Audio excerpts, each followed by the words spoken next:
ونعوذ بالله من شرور أنفسنا ومن سيئات أعمالنا من يهده الله فلا مضل له ومن يضلل فلا هادي له واشهد أن لا إله إلا الله وحده لا شريك له واشهد أن محمدا عبده ورسوله أما بعد فأعوذ بالله من الشيطان الرجيم بسم الله الرحمن الرحيم سبح لله ما في السماوات والأرض وهو العزيز الحكيم.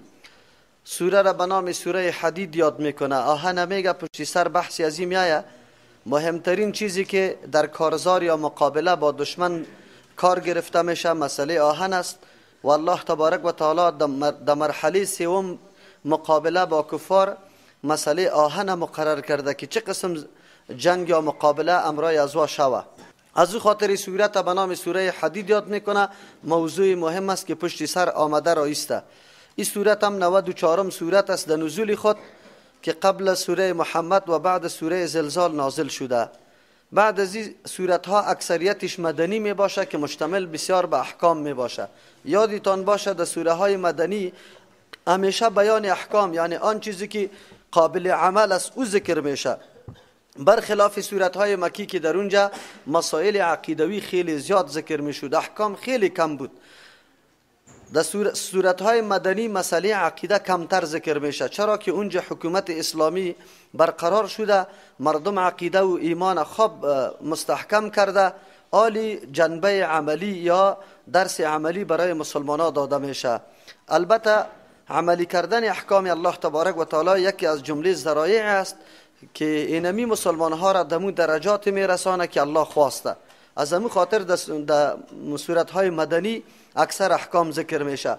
این سورت قطع ما قبل خود در ارتباط در اونجا الله تبارک و تعالی مسئله توحید ذکر کرد با دلایل که آیا برای ما خبر بده که چیزا را شما پیدا کرده یا الله تبارک و تعالی. در اینجا الله تبارک و تعالی انفاق بیان میکنه به استعمال کردن آیین و مصرف کردن در راه الله تا که همین عقیده توحید در بین قشر مردم منتشر شود و مردم درک بکنه این معامله را. از این معلوم میشه که نشر و اشاعت دین بدون مقابله و بدون ثبات و پایداری امکان نداره. یا است که در ما قبل الله تبارک و تعالی صفات قرآن کریم ذکر کرد، در اینجا بیان میکنه که اثر صفات قرآن کریم است که در انسان اینطور ایمان پیدا میشه که انفاق یا خرج کردن و مصرف کردن برش خیلی آسان میباشه، بلکه او را وجیبه دینی خود بلکه یکی از جمله اجزای ضروری زندگی خود تلقی میکنه. اما تو رام است مؤمنای واقعی همیشه در تلاش ازیستند که پولشان، مالشان و قوتشان در جای مصرف شود که او بسیار مهم باشه، مثل که در اینجا الله تبارک و تعالی فضیلت همچون مردم هم بیان میکنه، خصوصا انفاقی که در موقعی که خیلی نیازمندی یا ضرورت برای انفاق باشه. در صورت اکثر موضوع مرکزی صورت تمرکز سری انفاق فی سبیل الله میکنه، چرا در مدینه منوره حکومت اسلامی قائم شده، عالی ضرورت است به تجهیز مجاهدین. از همون خاطر است که جبهه تا وقت مستحکم نباشه، وسایل نداشته باشه، نمیتونه مقابله کفار بکنه و نمیتونه همون دعوتی که پیغمبر در ذمه خود گرفته رساندن عقیده توحید الله به مخلوق الله او بدون اینمی انفاق نمیشه. امروز ما و شما خود مشاهده میکنیم که اگر انفاق نباشه حتی ما بهره خیلی کمتر از کتاب الله گرفته نمیتونیم. این برکات انفاق است که زمان انفاق صورت میگیره نشر اشاعت دین خیلی زیاد میشه. الله تبارک و تعالی به او مردمی که واقعا در ترجمه قرآن کریم و در برقرار ساختن امی پروسه کمک ها کردن، خصوصا اون مردمایی که واقعا فقط رضای الله تبارک و تعالی مطلبشان بوده، الله برشان اجر عظیم بده و این مالایشان امی رقم که به کدام نیت مصرف کرده الله او را برشان پوره کنه. دیگه این صورت تمرکزش سر مسئله انفاق است. اما در ابتدا الله تبارک و تعالی صفاتای را ذکر میکنه برای خود که او صفاتا باعث میشه که انسان همه امور خود به الله بسپاره و هیچ وقت امور پنهان انجام نده به این نیت که کسی مرا نمیبینه. از همون خاطر است عقیده وقتی در قلب انسان رسوخ یا محکم میشه در قلب انسان زمانی که با صفات الله آشنایی پیدا کنه. صفات الله را اگر کسی آشنایی پیدا کرد باز بعد از او ایمان خیلی قوی میشه، مستحکم میشه. چرا؟ مقتضای صفات الله تبارک و تعالی است که در وجود تو نیرو و قوت پیدا میشه و در هر لحظه و حالت الله تبارک و تعالی را حاضر و ناظر میدانی. کل حرکاتت یا کل اعمالت مطابق دستور الله می باشه. منظوری تام رضامندی الله است. از او خاطر الله در اول مسئله صفات الله را ذکر میکنه. سبح لله ما فی السماوات والارض. پاکی بیان میکنه برای الله تبارک و تعالی. مراد از پاکی بیان کردن نسبت عقیده توحید به الله کردن است و نفی شرک. هر نوع شرک، هر نوع کفر، هر نوع نقص، عجز، احتیاج از الله تبارک و تعالی دور کردن. مثل که در قرآن کریم در مسائل سلبی، در صفات سلبی الله تبارک و تعالی به طریق اجمال چی شده؟ به طریق اجمال اشاره برش شده، زیاد تفصیل نمیکنه. خلاصه هر نوع عیب و نقص الله تبارک و تعالی از پیشش پاک است، ضرورت به کسی نداره، احتیاج به کسی نداره. از همون خاطر اینجا الله بیان میکنه که سبح لله ما فی السماوات والارض. تسبیح میگه برای الله آن چیزی که در آسمان هاست یا در زمین است. مراد از تسبیح یا تسبیح قولی است، به زبان گویان او اشاره به است که بندگان واقعی الله امو مردمی است که نسبت پاکی را به الله میکنه، اگر در زمین است اگر در آسمان است. یا مراد از تسبیح تسبیح حالی است، حالتشان تقاضای از این داره که نسبت پاکی را به الله تبارک و تعالی میکنه. در این صورت باز کل مخلوقات و کائنات در داخل است، همه چیز تسبیح الله را میگه. چرا در قانون تکوینی الله تبارک و تعالی همه چیز تابع و تسلیم الله تبارک و تعالی است و همین زبان حالشان است. اگر باران فضا باران میباره، اگر ابر باران آب میورداره، اگر بادها او را میچلانه، اگر آفتاب میبره، اگر مهتاب میبره، اگر شب و روز تغییر میخوره، اگر آفتاب و مهتاب در مدار خود دور میخوره، اگر آسمان به می حالت قایم استاده است، اگر زمین اینمی قسم فواید خود داده است، کلش در حقیقت نسبت پاکی را به الله تبارک و تعالی میکنه. چرا که محکوم فرمان الله تبارک و تعالی است و از او سرپیچی نمیکنه. این دعوا شد که تسبیح میگه پاکی میگه آن چیزی که در آسمان ها و زمین است. این دلیل شد. و هو العزیز الحکیم. الله زبردست ذات است، هر ارادش نافذ شونده است. این دلیل است، یعنی الله عزیز است همه عالم، چون که او عزتمند ذات است و به تربیت ضرورت داره مخلوق و او ذات عزتمند است. مخلوق احتیاج الله تبارک و تعالی است. از او خاطر تسبیح الله را میگه. یعنی وقتی که میفهمه که ما محتاج الله تبارک و تعالی هستیم، ذاتی که زبردست است که هر ارادش نافذ میشه و اگر چیزی برای ما میده کسی مانع شده نمیتونه، او الله تبارک و تعالی است. از او خاطر نسبت پاکی را به الله میکنه. یکی حکیم است، یعنی حکمت والاست. الله تبارک و تعالی تمام تقسیمات چیزها را به یک سلسله حکمت آمیز به مردم میده. یا در دنیا که هر حالت پیدا میشه برای انسان، حالت خوشی یا حالت غم، این به حکمت است. یعنی الله تبارک و تعالی دیام حکمتای گذاشته. از او خاطر هر فرد از افراد مخلوق الله تسبیح گویان الله تبارک و تعالی است. آلی دیگه صفتش میگه له ملک السماوات والارض. انسان به او ذات احتیاجی را میکنه و حاجت خود پیش میکنه که واقعا اختیارات آسمان ها و زمین خزاناتش پیش از او باشه. از او خاطر در اینجا بیان ملکیت الله تبارک و تعالی است. مراد از ملک در اینجا، مراد از ملک اینجا نفاذ حکمش است که حکم الله در هر جای نافذ میشه، کسی دمیرایش گرفته نمیتونه، هم در زمین هم در آسمان. له ملک السماوات، خاص در اختیار الله است پادشاهی آسمان ها و زمین. یعنی همه اختیارات پیش الله تبارک و تعالی، پیش الله تبارک و تعالی است. تغییرات، تبدلات، انقلاب، تمام حالاتی که در دنیا رو نما میشه به الله تبارک و تعالی تعلق داره. پس برخلاف او تصورات و عقایدی که مردم داره که بعضی حصه های زمین در پیش مردم است یا بعضی کائنات الله تبارک و تعالی در اختیار فلان است. شمس تبریز میگه آفتاب در زیر فرمانش بودی. کلش گپای غلط و واهیات است، در دین گپا وجود نداره. یحیی و یمیت، عالی از نمونه امی ملکت یا اختیار خود بر ما ذکر میکنه. یحیی زنده میکنه و یمیت میمیرانه. بعضی را زنده میکنه و بعضی را میمیرانه. هیچ کسی خوش نداره مرگ سرش بیا، میگه دائم بعد زنده باشم. یا زنده کی میکنه هر کس خوش داره. کسی اولاد نداره میگه اولاد پیدا شوه، کسی بچه نداره میگه بچه پیدا شوه، کسی منع میکنه که اولاد نباشه لیکن الله پیدا میکنه. این همه نظام در اختیار الله تبارک و تعالی است.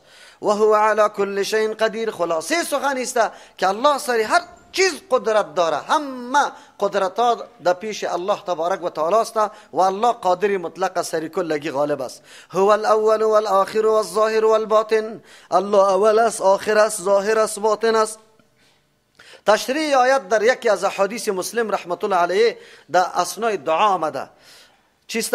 یا الله، یا اللهم انت الاول لیس قبلک شیء، تو اول هستی، پیش از تو دیگه چیز نیست. والآخر انت الاخر، تو آخر هستی. انت الاخر، تو آخر هستی. لیس بعدک شیء فلیس بعدک شیء، پس از تو دیگه چیز نیست.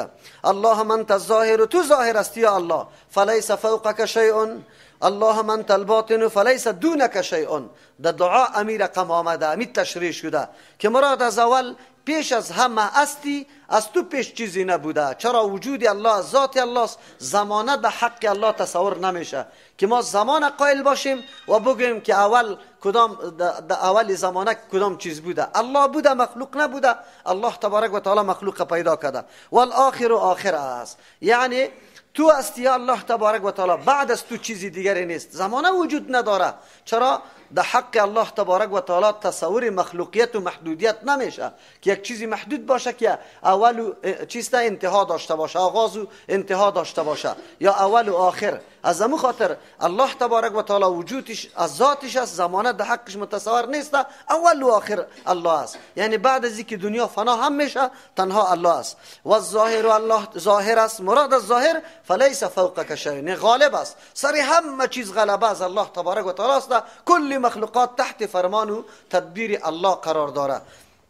یا مراد از ظاهر اینجا ظاهر استی، یعنی خیلی آشکار استی. دلایل صفتای تو، یعنی نشانه های صفتای تو وقتی در عالم دیده میشه، از کل چیز که در تو خیلی نمایان میشه. واقعا انسان که در وجود خود فکر بکنه، در ماحول خود فکر بکنه، الله را میشناسه. چرا؟ آثار صفتای الله تبارک و تعالی در وجود در خارج دیده میشه. از او خاطر الله تبارک و تعالی خیلی ظاهر است. والباطن، الله باطن است. مراد از باطن لیس دونک شیء، یعنی تو باطن هستی، ذات و کنه تو را کسی معلوم کرده نمیتونه که چی طور بگویه. مثل که در ذوات مخلوقات انسان تصور میکنه چی چیز است، از چی چیز جور شده. انسان از مثلا از باد و خاک و آب و آتش ترکیب یافته و بعد از الله تبارک و تعالی چه قسم ترکیب داده شه. در مختلف آیات قرآن کریم این موضوع ذکر شده، اما در مورد الله تبارک و تعالی، در مورد ذاتش گاهی تفکر نمیشه، تصور نمیشه، کسی گفته نمیتونه الله این رقم است. یا مراد از باطن، الله اوتر ذاتی است که در همه جایی که خیلی پنهان باشه علم الله تبارک و تعالی در او میرسه. این آیات ها، این صفت های الله تبارک و تعالی است و عجیب صفت است.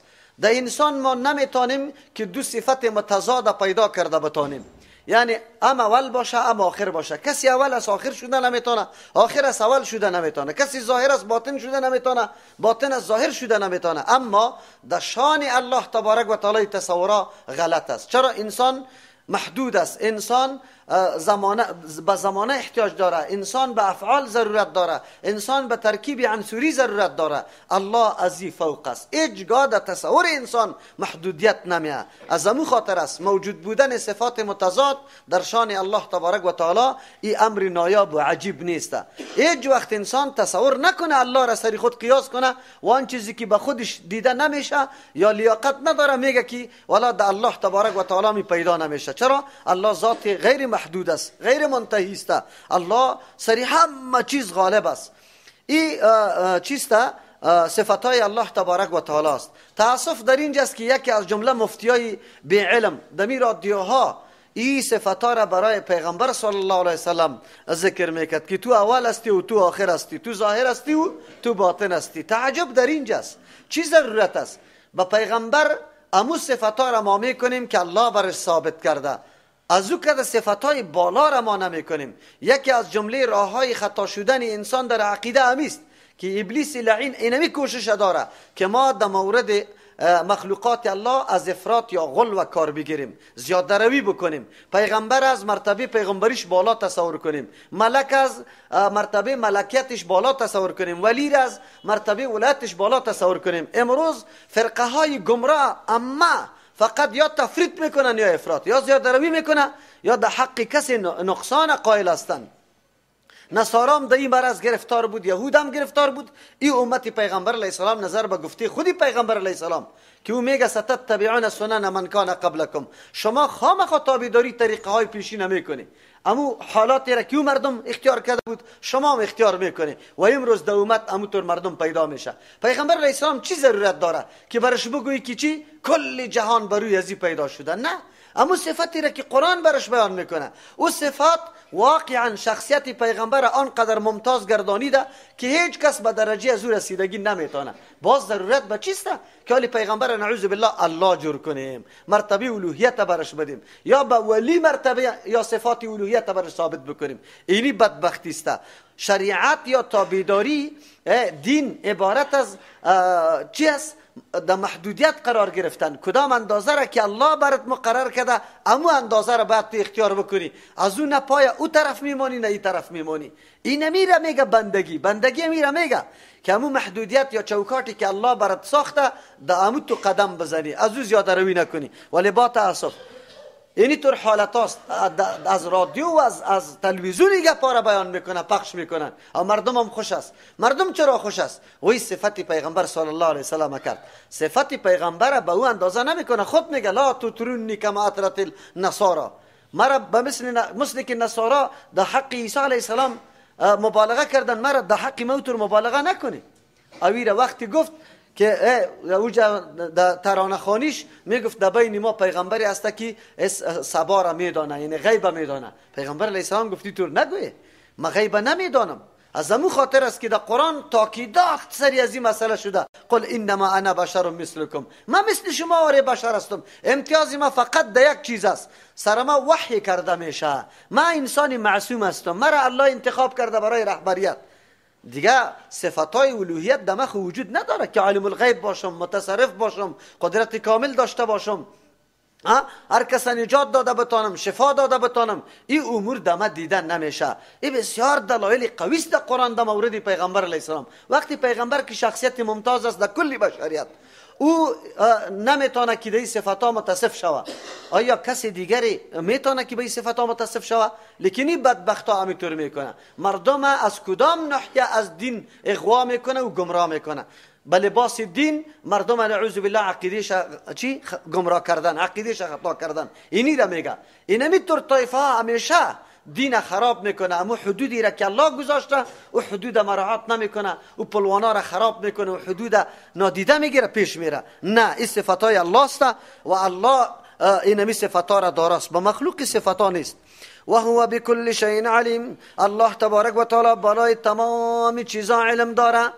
پس هر چیز در ساحه علم الله قرار داره. اگر او انسان است، اگر غیر انسان است، کلش در محدودی علم الله قرار داره. به هر کس مطابق حالتش، مصلحتش الله برش راهنمایی کرده و برش طریق زندگیش تعیین کرده.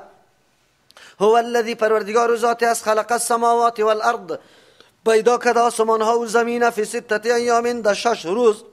در 6 روزی که در 6 روزی مطابق روزای فعلی، یعنی در این قدر اندازه.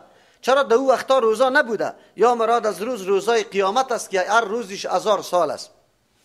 الله قادر مطلق است در آن واحد اما چیزا پیدا میکنه. اما الله تبارک و تعالی تعلیم داد به بندگان خود که بنده ها کارایتان این قسم به تدریج پیش میبره.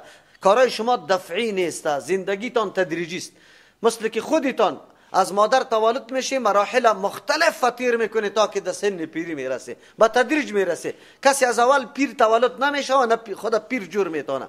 از همین خاطر است تمام ارتقای علمی انسان یا ترقی در امور مادیشان مکمل تعلق به تدریج داره. دفعی یا یک کار کرده نمیتونه، همیشه با تدریج ضرورت داره. و این برای ما تعلیم شد که نمی رقم پیش میره، گام فراتر نمانه. ثم استوى على العرش، بعد از او برابر شد الله تبارک و تعالی بالای عرش. عرش که مخلوق بزرگ الله است، مخلوق بزرگ الله که همه آسمان ها و زمین احاطه کرده. چرا در حدیث صحیح ثابت است که زمین و آسمان در مقابل کرسی به مثل حلقه انگشتری است که در یک بیابان بیفته و خود کرسی در مقابل عرش الله تبارک و تعالی به مثل اونمو حلقه انگشتری است که در یک بیابان باشه. پس آل شما تصور کنید که عرش کدام مخلوق الله است و چقدر بزرگ است. خو الله محیط امو عرش است، الله چیست غالب سر عرش است، او مخلوق الله تبارک و تعالی است. یعلم ما یلج فی الارض، الله میدانه آن چیزی که داخل میشه در زمین. در زمین که داخل میشه دانه را شما میپرتی یا مرده را دفن میکنه. و ما یخرج من، آن چیزی که از زمین میبرایه، هر چیزی که هست از این زمین اگر کدام گیاه سر میزنه. و ما ینزل من السماء، آن چیزی که پایین میشه از طرف بالا، باران یا رحمتای الله یا رزق الله که تقسیم میشه از بالا، یا ملائک پایین میاد. و ما یعرج فی، آن چیزی که بالا میشه در آسمان، عمل انسان که بالا میشه، یا است که چیسته درودایی که انسان میگه، عقیده انسان. و ما یعرج فیها، ملائک بالا میشه. کل چیزا را الله میدانه، هیچ چیز بدونی چی نیسته. از این معلوم میشه که همه چیز به علم الله تبارک و تعالی تعلق داره و همه چیز زیر یک نظم روان است. و هو معکم اینما کنتم، با وصفی که الله سر عرش است لیکن امروی شماست هر جایی که شما هستی. اینجا معکم معنای اینه که ذات الله قطع شماست، یعنی به اعتبار علم و قدرت الله امروی شماست. از علم الله بیرون نیستی، از قدرت الله بیرون نیستی.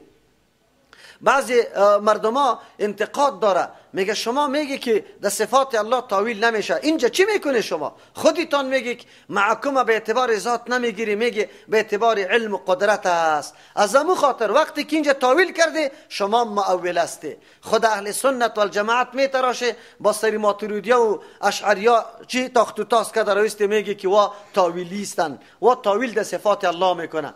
او دیگه صفات ها را شما مثل استوا علی العرش میگی که صفت به الله ثابت است. عقیده اهل سنت و الجماعت و منهج و روش سلف امیسته که صفت به الله ثابت کو و بعد از او را معطل نکو، او را تشبیه نده، دو تحریف نکو، دو تاویل نکو. کسی که تاویل میکنه این مطابق عقیده اهل سنت نیسته که با تاسف امروز مؤولین خیلی زیاد است، تالی را نمیدانندم، امی عقیده را مطالعه نمیکنن. دیگه اینجا و سوال پیش میکنه که نه شما هم تاویل میکنه. ما میگیم این تاویل نیست. در لغت عربی و هو معکم وقتی که طور گفته میشه مراد از پیش معنای ظاهری از این میسته که من امروی شما هستم، مثل که ما و شما یکی دیگه. برو من قطعه هستم. تو قطعه کجاستی؟ در جایی که خواب میکنم، استراحت میکنم، سفر میکنم، تو قطعه هستی؟ منظوری تیسته که در کمکی تو هستم، مقتی تو هستم، پرداری هستم، در هر موقعی که گپ پیدا میشم امروی هستم.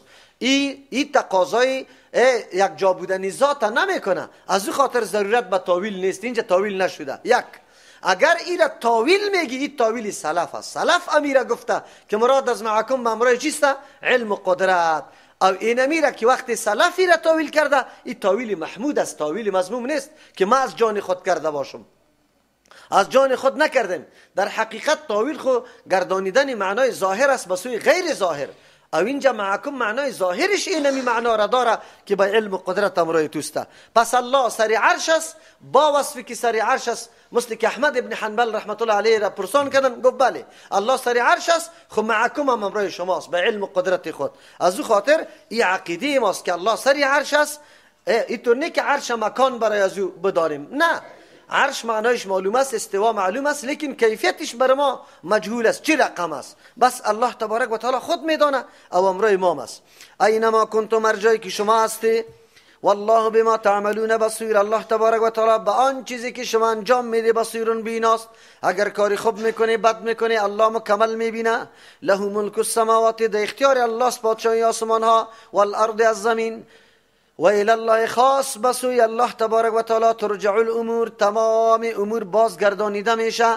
پس الله این صفات ها را ذکر میکنه. خالق الله شد، مدبر الله شد، حی زنده کننده مرده کننده الله تبارک و تعالی شد، اول آخر ظاهر باطن سر کل چیز علم محیط از الله شد، قدرت کامل از الله شد. و باز رجوع امام بسوی الله تبارک و تعالی است، کلش الله. یولج اللیل فی النهار، داخل میکنه شب در روز، یعنی ساعتهای روز دراز میکنه، مثل که آلی شروع شده شب ساعتهایش کم میکنه. یا این مانا که داخل میکنه، چی مانا؟ شب در روز، تاریکی شب از بین میبره، روز روشن نمایان میشه. و یولج النهار فی اللیل، داخل میکنه روز در شب، ساعتای روز در شب داخل میکنه، ساعتای روز در شب میده که شب دراز میشه مثل زمستان واری، یا است که روشنی روز میگیره داخل در تاریکی شب میکنه. و هو علیم بذات الصدور، الله عالم است به صاحبان سینه، الله از پیشش عالم است. پس وقتی طور الله است، آمنو بالله، ایمان بیاره به الله تبارک و تعالی، امو اللهی که اینمی صفتا را داره. هر کس قابلیت زیرا نداره که آدم او را معبود پنداره و بر از او عقیده بکنه. آمنو بالله، ایمان بیاره به امو اللهی که صفاتش ذکر شد، و رسولی عقیده بکنه به پیغمبری از او. آلی پیغمبر به این خاطر آمده که تشریح میکنه برای شما همی دستورات الله را، از همون خاطر همه چیزات تعلق به این داره که پیغمبر چی رقم انجام داده، چی رقم عمل کرده، ما همون قسم بکنیم. و انفقوا مما جعلکم، آلی ترغیب به انفاق میده. چرا؟ امی عقیده توحید که توسط صفات الله در اینجا بیان شد، این به نشر اشاعت ضرورت داره. نشر اشاعت بدون انفاق نمیشه. انفاق پیش از پیش ایمان به الله و رسول تقاضا داره که ایمانت به الله بیا که همه چیز از الله است، ملکیت از الله است. مرا که مالک مجازی گشتانده، خب باید یک چیزی مصرف بکنم. و ایمان به رسول، باور بکنی که رسول تو را دعوت به جهاد میده، باید همینطور بر چفک استاد باشی، زیر قمنده. و انفقوا مما جعلکم، خرج کنی از آن چیزی که از بعضی آن چیزی که جعلکم گردانیده شما را مستخلفین، ای خلیفه تصرف کننده در مالا، الله ما را تصرف کردن در مالا را نصیب کرده. اینجا مستخلف مانا استخلاف الله است. استخلاف الله چی مانا؟ برای ما توانایی و قدرت تصرف کردن در مالا را الله داده، اجازه داده که این مال شما تصرف کنی. هر رقم که شما استعمال میکنی، استفاده میکنی، که الله براتان امر استفاده را داره، آلی مطابق حکم الله باید آلی مصرف کنی مالا. چرا؟ وگرنه شما هیچ چیز نداشته، الله براتان داده. هر چیزی که است از ناحیه الله است. یک ترجمه. دوم، خرج کنی، انفقوا عام است، زکات است، اگه صدقات است، کلگی را شامل میشه. مما، از بعضی آن چیزی که الله کلی مال از شما طلب نداره، جعلکم که گردانیده شما را مستخلفین، شما را نایب جانشین از مردمای سابقه، یعنی پدرایتان وفات کرده، در ملکت در شما تعلق داده، انتقال داده، اینمی قسم نسل به نسل. پس شما انفاق بکنی. خب میفهمی که این مثلی که از پدر به ما مانده بود، از ما در اولاد میمانه. آلی از همین مال خو یک چیزی بری خود توشه جور کو، مصرف خوب کو. فالذین آمنو، پس کسانی که ایمان آورده منکم از جمع شما، ای مومنا. فالذین آمنو منکم، مومن هست باز میگه فالذین آمنو، کسایی که واقعا ریشه گرفته، مستحکم شده ایمان از جمع شما. آلی ایمانش ثمره میده، ایتو نیسته. این نیل وقتی ثمره میده که ریشه اونجا محکم شوه و خواب تنش کلان شوه، شاخ بکشه، او وقت باز میوه میده. این میره میگه که وقتی عقیده در قلب محکم شوه، بعد از او انفاق سری آدم آسان میشه. چرا؟ یکی خو یقین میکنه که اول و آخر الله است، همه چیز از الله است. دوم میگه کی از پیش ما میمانه و این در حقیقت ملکیت الله تبارک و تعالی است، به دستوری از او بعد ما مصرف بکنم. قرآن چقدر ترغیب میده. اول ترغیبش چیست؟ که فالذین آمنو منکم، کسانی که مؤمن است از شما، کسی که ایمان داره انفاق سرش خیلی آسان است. اول سبب برای انفاق ایمان است. کسی که ایمان داره، باور داره، مصرف سرش خیلی آسان میاد. چرا؟ این به مقتضای ایمان مصرف میکنه، هیچ چیزی دیگر را در نظر نمیگیره. کسی مدح ازیره میکنه یا نمیکنه، کسی خوش میشه نمیشه، کسی تشکری میکنه نمیکنه، منظوری ازی فقط و فقط چی است؟ ایمانش تقاضا کرده که مصرف بکنه. و انفقوا، خرج میکنه، لهم اجر کبیر، به اینطور مردم اجر خیلی بزرگ است. خیلی بزرگ. چقدر بزرگ؟ به الله معلوم. و ما لکم، چی شده شما را، این ترغیب، چی شده شما را، لا تؤمنون بالله، که ایمان به الله تبارک و تعالی نداره. او الرسول یدعوکم، پیغمبر شما را دعوت میده، لتؤمنو، به خاطر که شما ایمان بیاره. پیغمبر روز و شب دمی تلاش است. این دو مطلب داره. یک مطلب امو منافقینی که در او ساحات وجود داره، چی شده شما را که پیغمبر شما را دعوت به ایمانی واقعی و مخلصانه میکنه، لیکن شما نمیپذیری. با وصفی که از دهن مبارک پیغمبر سخن میشنوی، باز نمیپذیری. ای بسیار بدبختی است، کلان جفاست که از دهن مبارک پیغمبر دعوت ایمان برات داده میشه و تو نمیپذیری. دوم، این خطاب برای مؤمن است، برشان میگه و ما لکم لا تؤمنون بالله. و خو مؤمن بودن. الله میگه چرا شما به تقاضای ایمان عمل نمیکنی؟ اینجا تؤمنون بالله، باز شما چرا به مقتضای ایمان عمل نمیکنی؟ چرا که ایمان به الله تقاضای اینمی عملی کردنی دستورات الله را داره.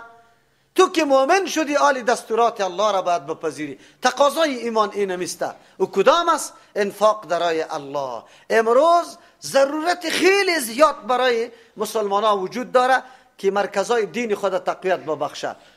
در اونمو مرکزا جوانای خود جمع بکنه. الحمدلله، الله برکت بده. شما طبقی ذکور خود تعالی را نخواد همچو حلقه های داشته باشه که شما چند نفر درس بگید یک جای، نخواد یک حلقه هم داشته باشه. لیکن خواهرایم الحمدلله در چند جای حلقات درس داره و روز به روز تلاش دارن که حلقه دیگر را در هر جای فعال بکنه و همین عقیده توحید الله را به مردم برسانه.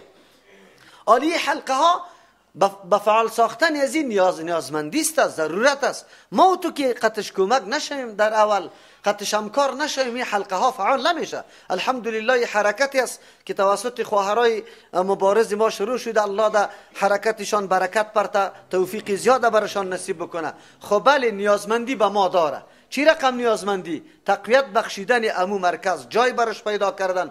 ما و شما خیلی زیاد داریم، بلدنگی 7 طبقه و 6 طبقه داریم، از کل طبقاتش کرا میگیریم. بیاییم تاکویش وقف بکنیم برای راه الله.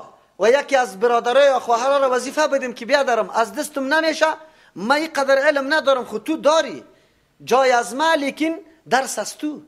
بیکی مشترکان خدمت دین الله را بکنیم. اگر ما همین کار را بکنیم در هر منطقه، در 1 کیلومتری و 2 کیلومتری ما همینطور حلقه های درس داشته باشیم، یک خواهر امام بی علم باقی نمیمانه، کلگی با قرآن آشنا میشه، با عقیده آشنا میشه.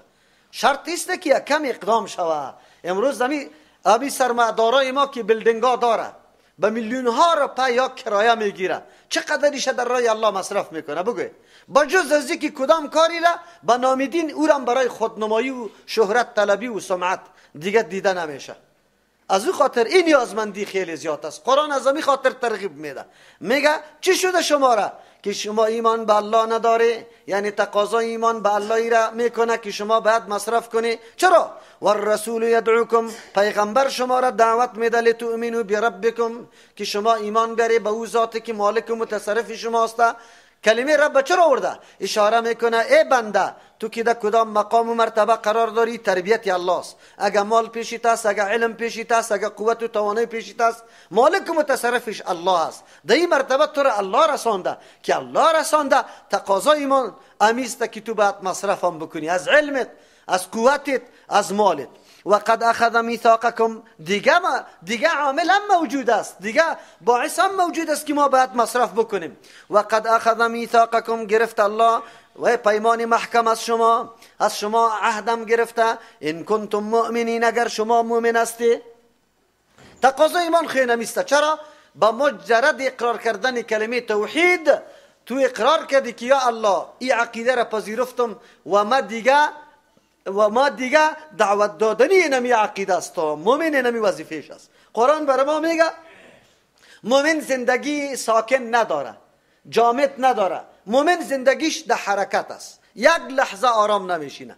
در روزی که عقیده در قلبش آمده، باز آرام نشستن سری قطعا درست نیسته، سرش نادرست است. آلی باید حرکت بکنه، امی عقیده را گسترش بده، به هر وجه که میتونه این عقیده را منتشر بسازه، به مو قدر مقدار باید تلاش بکنه. آلی شما بگوی که الله تبارک و تعالی از ما چی تقاضا میکنه؟ اینجا ان کنتم مؤمنین، اگر منافقین باشه باز این در حال خود است. ان کنتم مؤمنین، اگر واقعا شما مؤمن نشه، منافقین اگر واقعا ایمانی مخلصانه، ایمانی واقعی را میاره، دیگه شما چی بکنه؟ تعهد و پیمانه به الله بسته، در ظاهر امور شما مخلص بسازه، در قلبم جا بده و انفاق در راه الله بکنه. اگر نیک مراد مؤمنا باشه، این به معنای از است. چرا انفاق بکنه؟ از کنتم مؤمنین، به خاطر که شما مؤمن هستی، ایمان تقاضا میکنه. هو الذی، الله ذاتی است، ینزل علی عبده آیات بینات، یکی بار بار روان میکنه به تدریج بالای بنده خود اشاره میکنه که محمد رسول الله محتاج الله است، همه تلاش و محنتش نشانه بندگیش است. از همون خاطر پیغمبرم به خاطر از اینکه بندگیش کامل شوه امی محنت میکنه، تلاش میکنه برای گسترش عقیده. تو هم وقتی پیغمبری تلاش میکنه تو خوب طریق اولا، در حالی که او را الله مرتبه و مقام زیاد داده او تو مرتبه مقام نداری، کسب میتونی توسط تلاشت. از او خاطر الله میگه هو الذی، الله ذاتی است، ینزل که به تدریج روان میکنه علی عبده، بالای بندی خود، آیات بینات، احکامی که واضح واضح است، مطالبش یا دلایل توحید الله که بسیار واضح است. چرا روان میکنه؟ لیخرجکم من الظلمات الی النور، که بکشه شما را من الظلمات، از انواع تاریکی ها. تاریکی جهالت است، کفر است، شرک است، بدعت است، رسم و رواج است، خواهشاتی متنوع و متفرق است، بخل است، کلی امی امراض. قرآن مقصد و هدفش اینمیسته که پیغمبر روان کرده با کتاب، این کتاب باید اینمی رقم عمل بکنه، یعنی تاثیر باید داشته باشه. ما از قرآن چی فایده ها گرفتیم؟ ما از قرآن کتاب ثواب جور کردیم، کتاب مرده، دیگه چیز نیسته. او حالا که به این خاطر آمده که انواع تاریکی ها زدوده شوه، از بین بره، قایم مقامش روشنی شوه. شما را بکشه من الظلمات، از تاریکی ها الی النور، به سوی روشنی. روشنی مراد از روشنی علم است، روشنی توحید الله است، روشنی سنت رسول الله است، روشنی عدالت و عقل است. دینمی چیزا انفاق فی سبیل الله است که بخل نمی کنی، مردم دیگر در مقابلش کینه توزی نمی کنی. اینی صفات محمود الله توسط قرآن در قلب تو پیدا میکنه و قرآن به این خاطر آمده. چقدر خوب است. معلوم شد که اصل مقصد قرآن از بین بردن ظلمات است، تاریکی ها از بین برده شود، نور جا بجا شود. اول مصداق ظلمت جهل است و از نور علم است. دومش ظلمت کفر است، از نور ایمان است، توحید است. خب ما در اردویش گام برداشتیم، بردویش خدمت کردیم تالی را.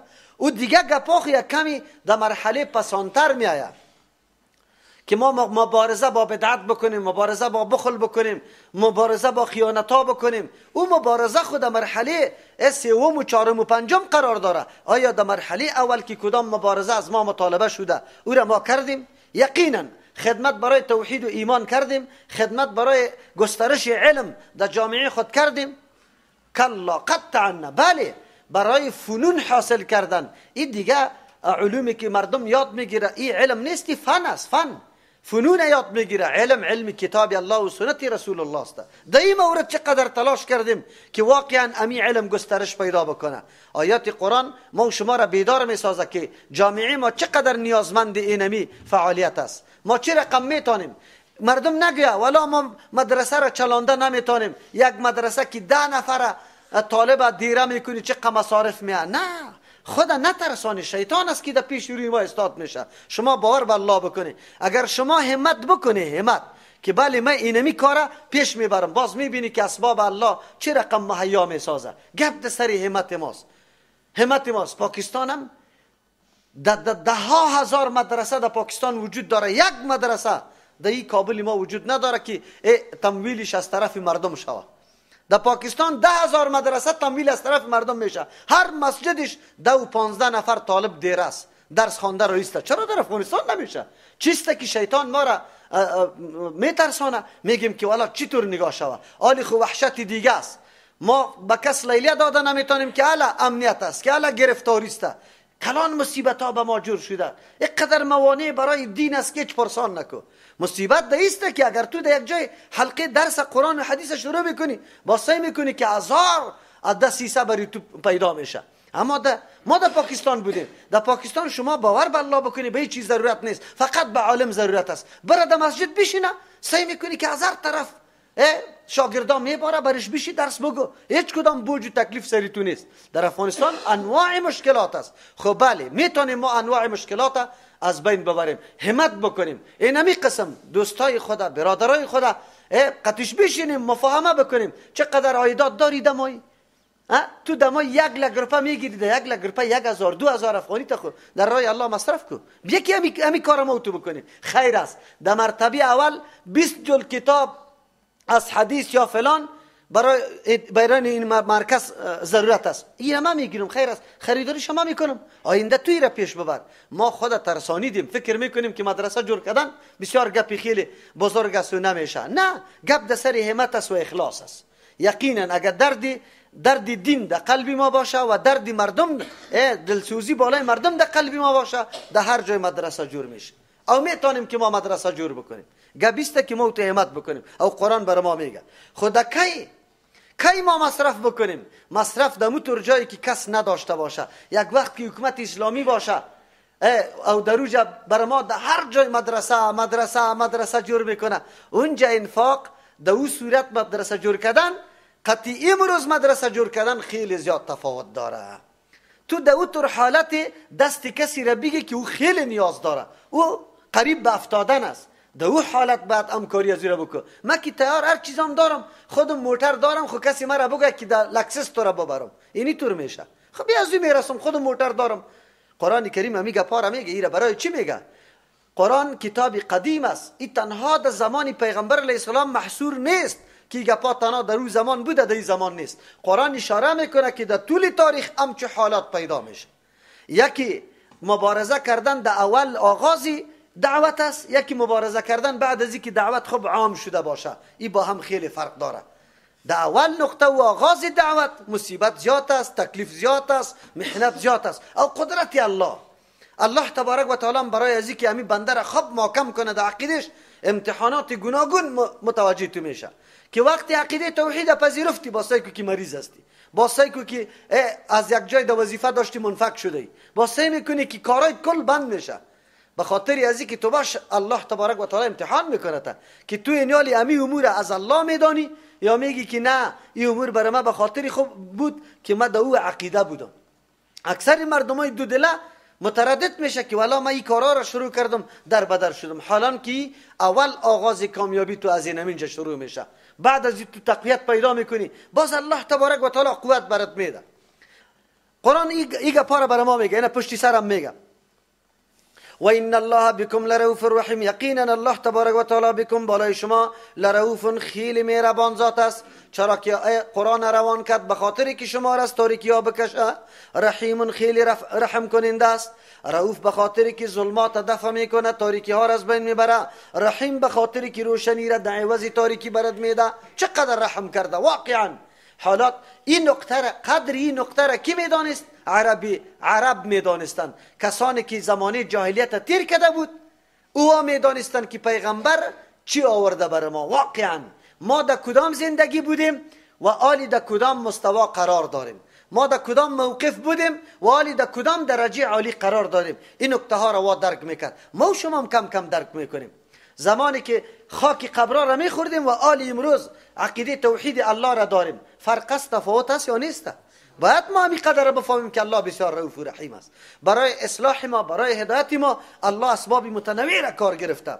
و ما لکم الا تنفقوا فی سبیل الله، چی شده شما را که شما خرج نمیکنی در راه الله تبارک و تعالی؟ چرا خرج نمیکنی؟ آینده تو در کجا است؟ این ملک و مالی تو برای کی میمانه؟ اینمی 4 روز که تو کدام منصب و جلال داری، این برای کی میمانه؟ خبر داری؟ چی؟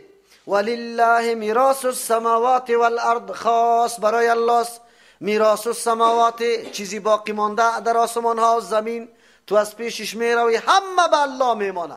پس وقتی که الله اکبر موقت الله بری تو ملکیت داد، ملکیت هم حقیقتا از الله است. از تو مطالبه میکنه که مصرف کو مردکه، مال ما برات میدم مصرف کو و ما از پیشت خوش میشم، ما برات اجر میدم. خبرداری که عوض یزی چیست؟ عوض یزی در او جهان است. عوض یزی در او جهان است. نعمت او جهان به مال دنیا قطعا برابری کردن نمیتونه. قطعا مال دنیا در برابری اون نعمت برابری کردن نمیتونه. اون نعمت است. الله مال داده، پس به الله میمانه و از ما مطالبه کرده مصرف کنیم، ما مصرف نمیکنیم. قرآن چی میگه؟ و ما لکم چی شده شما را الله تنفقوا فی سبیل الله، که شما خرج نمیکنی. قید دقتش مانده در قرآن کریم فی سبیل الله. این نکته است که شما خرج نمیکنید در راه الله. در راه الله، راه الله کدام است؟ کدام جا است که همونطور راه باشه ما در اونجا پرتافته بریم؟ در راه الله. راه الله قبلا تفسیر شده برای اعلای کلمت الله، نظام الله را حاکم کن. در مردم عقیده را چی بکو؟ برسان. زمینه را مساعد بکو که مردم حقیقت بداند، دین آشنا شود. اینی را میگه رای الله، رای الله. از امو خاطر اصلا اصل گپ مردم آگاه کردن به نظام الله هست.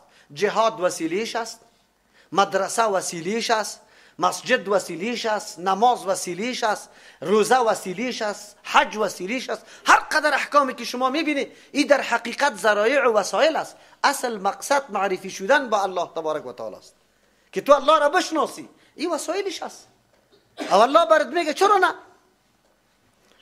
لا یستوی منکم من انفق من قبل الفتح، بله برابر نیست منکم از شما من کسی که انفق خرج میکنه من قبل الفتح پیش از پیروزی. مراد از فتح بعضی مفسرین میگه فتح مکه است یا صلح حدیبیه است. کسایی که صلح حدیبیه یا فتح مکه قبلا مصرف کرده در راه الله هیچ وقت برابر نمیشه با او کسی که بعد از او مصرف کرده. درجات از وا بسیار بلند است. او موقعی بود که جمعیت مسلمان ها کم بود، در حالت شکست، در حالت زور و شکنجه و ظلم قرار داشت. اونو وقت تو باید مصرف میکردی. چرا؟ به خاطری که مرکز اسلام به تقویت خود خیلی نیاز داشت، با یک گروپ ضرورت خیلی بیشتر بود. چی جای ازی که پسان که حالی فتوحات اضافه میشه مال تو سیسته که الله اجر برات میده، خود او ساعت نمیرسه. از او خاطر یا است که مراد از فتح مطلق پیروزی مسلمان بالای کافر است. این در هر زمان است و این معنا چی است؟ راجح هم است. لا یستوی منکم برابر نیست از شما من انفق من قبل الفتح، او کسی که خرج میکنه پیش از فتح، پیش از اینکه مسلمان ها کامیاب شود، دین گسترش پیدا بکنه، مردم همگی بفهمه، و او کسی که بعد از این مصرف میکنه یه اردو به هم برابر نمیشه. بر این عالی مصرف یک وقتی که کابل مکمل عقیده توحید یاد گرفته، اگر 10 موتر بگیری لیکن امروز که 1 موتر میگیری او 10 موتر برابر با 1 موتر نمیشه. چرا؟ امروز نیاز است، امروز بسیار ضرورت است. روزی که عام شود معلومات به مردم حاصل شود باز قدر و قیمت نداره. قرآن برای ما میگه در موضع ضرورت مصرف بسیار اهمیت داره، پیش الله بسیار قدر و قیمت داره. و ایره ما در مثالهای دنیای خدا مشاهده کردیم. یک آدم در موقعی که بسیار کرای موتر نداره ایران مانده که حالی چطور بالا شام 10 روپه کرای موتر بر عوض تو میده. او از اونمود 10 روپه برای تو بسیار مهم است از اینکه در یک موقع برای یک آدم بدون از اینکه ضرورت برش داشته باشه 1 لک روپه بدی. و 1 لک روپه ضرورت نداره، خو اینجا بسیار ضرورت بود، آبرویش میریخت. این در مسائل دنیا هم است، در مسائل دین هم است. اولئک اعظم درجتن، مردم ها کسانی هستند یکی اعظم هستند، بزرگ هستند درجتن از روی مرتبه، هم در دنیا هم در آخرت. در دنیا به خاطر مرتبهشان بالاست که خیلی نیاز داره خودش تعالی را خیلی عام نشده، مردم در ترس و هراس است او تو کمک کرده رایستی. امروز اکثری مردمای ما چنده داده نمیتونن، باز مردم مرا میگه که تو در فلان مرکز کمک کردی. همین طور است و نیست؟ همین طور است. اولئک اعظم درجتن، مردم ها بزرگ است از نگاه مرتبه، من الذین، از او کسانی که انفقوا خرج کردن، من بعد پس از فتح، و قاتلوا مقاتله کردن، جهاد کردن. بله الله خو ثواب میده، خو لیکن امتیاز با هم برابر نیست. و کل وعد الله الحسنى، به هر کدام از زمیا قبل الفتح و بعد الفتح که انفاق کرده مجاهده کرده وعده کرده الله وعده درسته، وعده شایسته و زیبارکی و جنت است. والله بما تعملون خبیر. الله میگه بنده چرا متزلزل هستی، دلت گروب میکنه که بدم ندم؟ الله سریعا عملت خبر داره، هر کاری که تو میکنی. از همون خاطر ای آیات ها ما و شما را بالکل بیدار میسازه که ما نیاز به چی داریم، خصوصا در عصر حاضری ما. عصر حاضری ما بسیار نیاز به مرکزای نشر اشاعت عقیده توحید الله داریم. چرا؟ مردم تعالی اسلام نمیشناسه، الله را نمیشناسه. ای بسیار مهم است، ای بسیار مهم است. ما اینا خوب میگیم مرکزا خجور میشه، خو عقیده توحید الله بگوی تدریس نمیشه، تعلیم نمیشه. بسیار مرکزها جور میشه، هر کس بنیاد کده گذاشته رایسته به نامهای مختلف، اما بنیادی که نشر اشاعت عقیده توحید الله باشه بسیار کم است، هیچ پیدا نمیشه. اما مردمایی که ترجمه قرآن شروع میکنه، درسای حدیثه، چی میگه، مسابقه سیرت میکنه، اما هم به این نیت نیست که عقیده توحید الله نشر شود. نه، ما نیاز به خیلی زیاد داریم. چرا؟ مردم ما تالی آشنایی با الله نداره، با الله تبارک و تعالی آشنایی کامل نداره. از خاطر چیسته باید این مرکزها تقویت بیابه. من ذا الذی، بسیار ترغیب است، بسیار تشویق است. یعنی بعد از شنیدن این آیات انسان بالکل دیگه خود کنترل نمیتونه. واقعا در وجودی که کسی ایمان باشه بالکل دیگه عالی تصمیم میگیره، دیگه مصمم میشه که من باید به اندازه توان خود مرکز باید جور بکنم به هر عنوانی که باشه. اگر قطمه مال است، برادری که درس گفته میتونه او را قطع خودم کار میسازم. اگر قطمه درس است، علم است، برادری مالداری خود قطع خودم کار میسازم. برادری جایداری خود در هر جای مراکز ما اعلام میکنیم. اینطور فکر نکنی. الحمدلله آلیف فضل الله تبارک و تعالی است. او به او مردم عقیده رسیده که سالا کس نه در مکتب میمانشه نه در مسجد. فضل الله تبارک و تعالی طور مردمم عقیده توحید الله برشان رسانده، خو نیاز دارن. من ذا الذی اسکیم کسی که یقرض الله میده قرض به الله تبارک و تعالی قرضا حسنا، قرض حسنه به الله میده. الله چی ضرورت به قرض داره؟ قرض امور میگه که پول به کسی بدی و بعد از یک مدت پس بری تو میده، به خاطر که مشکل خدا توسط امو پول حل کنه. این بسیار مهم چیز است، این بسیار قابل قدر چیز است به نزد الله تبارک و تعالی. والله فی عون العبد ما کان العبد فی عون اخیه. تا وقتی که تو در کمک برادری خود احساس داری، اراده داری، الله در کمک تو هست. اگر امروز از مؤمن حدیث دور و دراز است، هم یک حدیث بری کل حقوق بشر هم کفایت میکنه که کسی که یک غم، یک مصیبت از برادر مؤمن خود در دنیا دور میکنه، الله مصائب در آخرت از پیشش دور میکنه.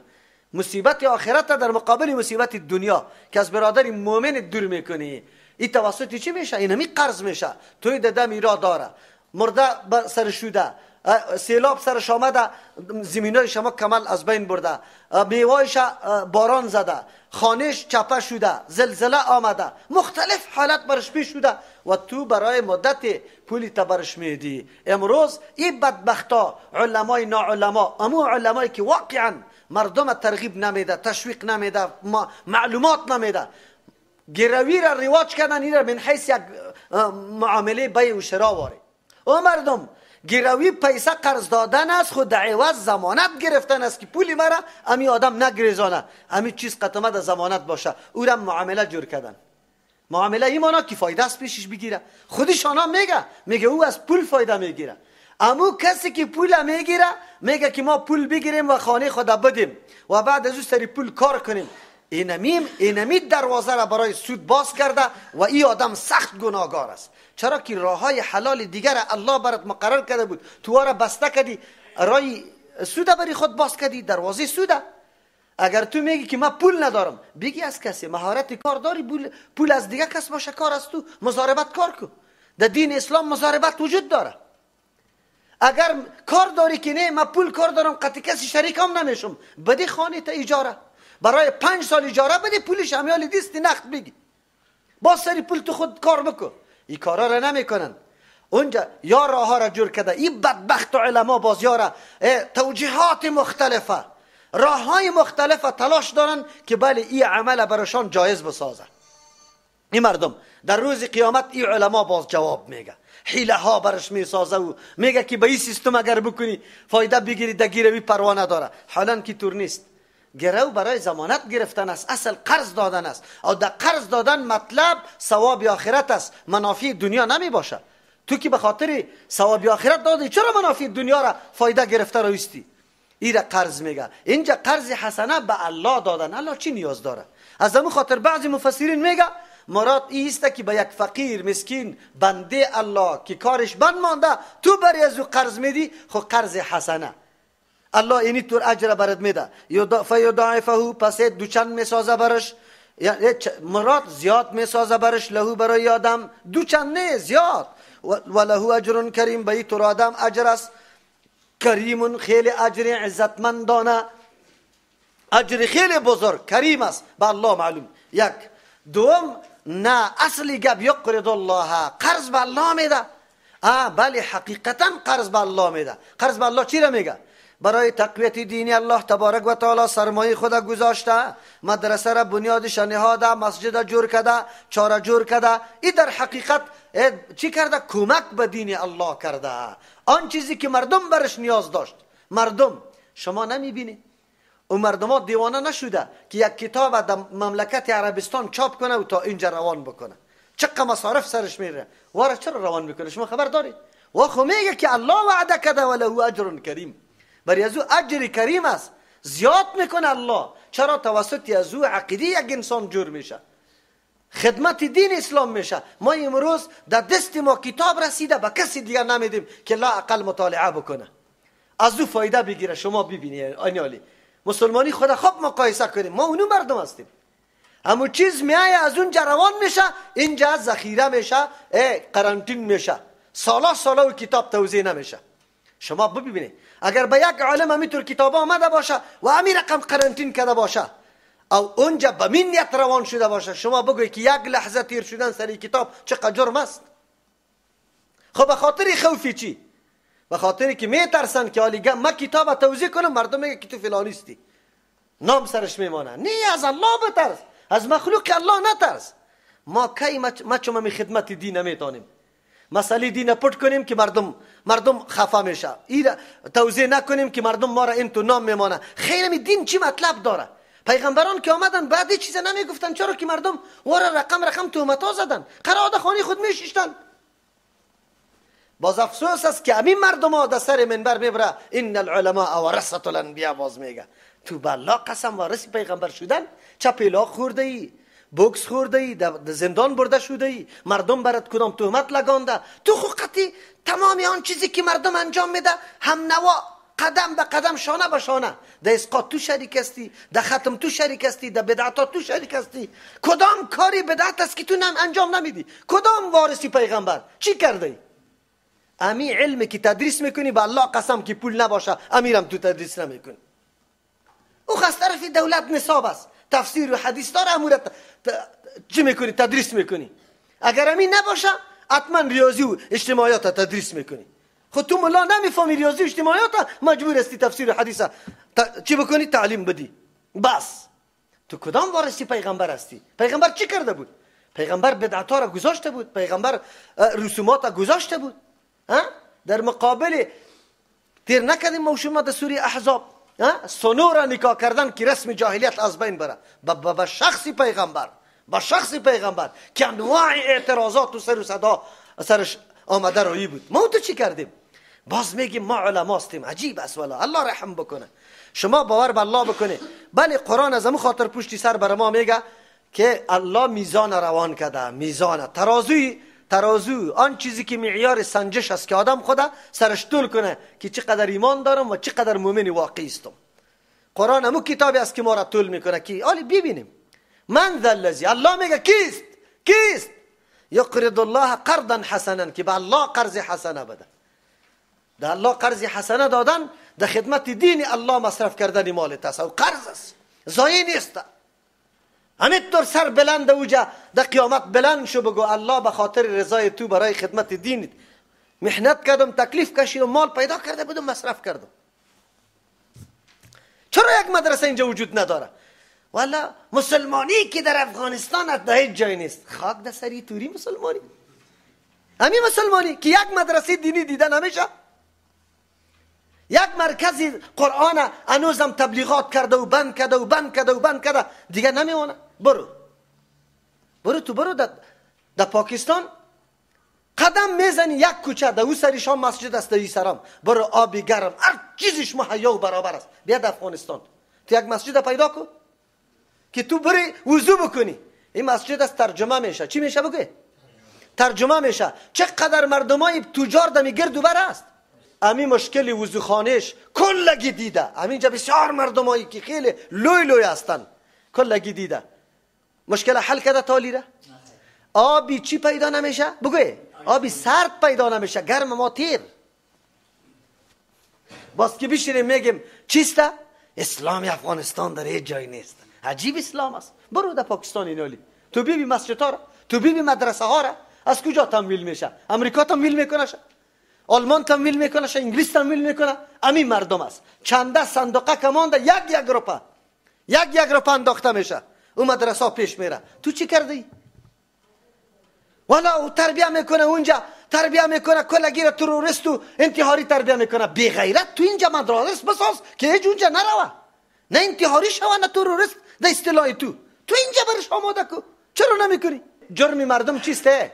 دمی روزه یک مولوی سیبا گرفته به خاطر که خوردار در مدرسه میبرد، در دارالحفاظ میبرد. من یقین دارم مولوی سیبا میشناسم که هیچ سروکاری با چیزی نداره، بسیار دردمند است، احساس داره اولاد مردم میبره در مدرسه داخل میکنه که ثوابی شوه. حکومت گرفته شد، زندان انداخته شد. چرا تو خوردار میبری؟ و جناب حکومت خوردار کجا ببره؟ تو برش جور کو.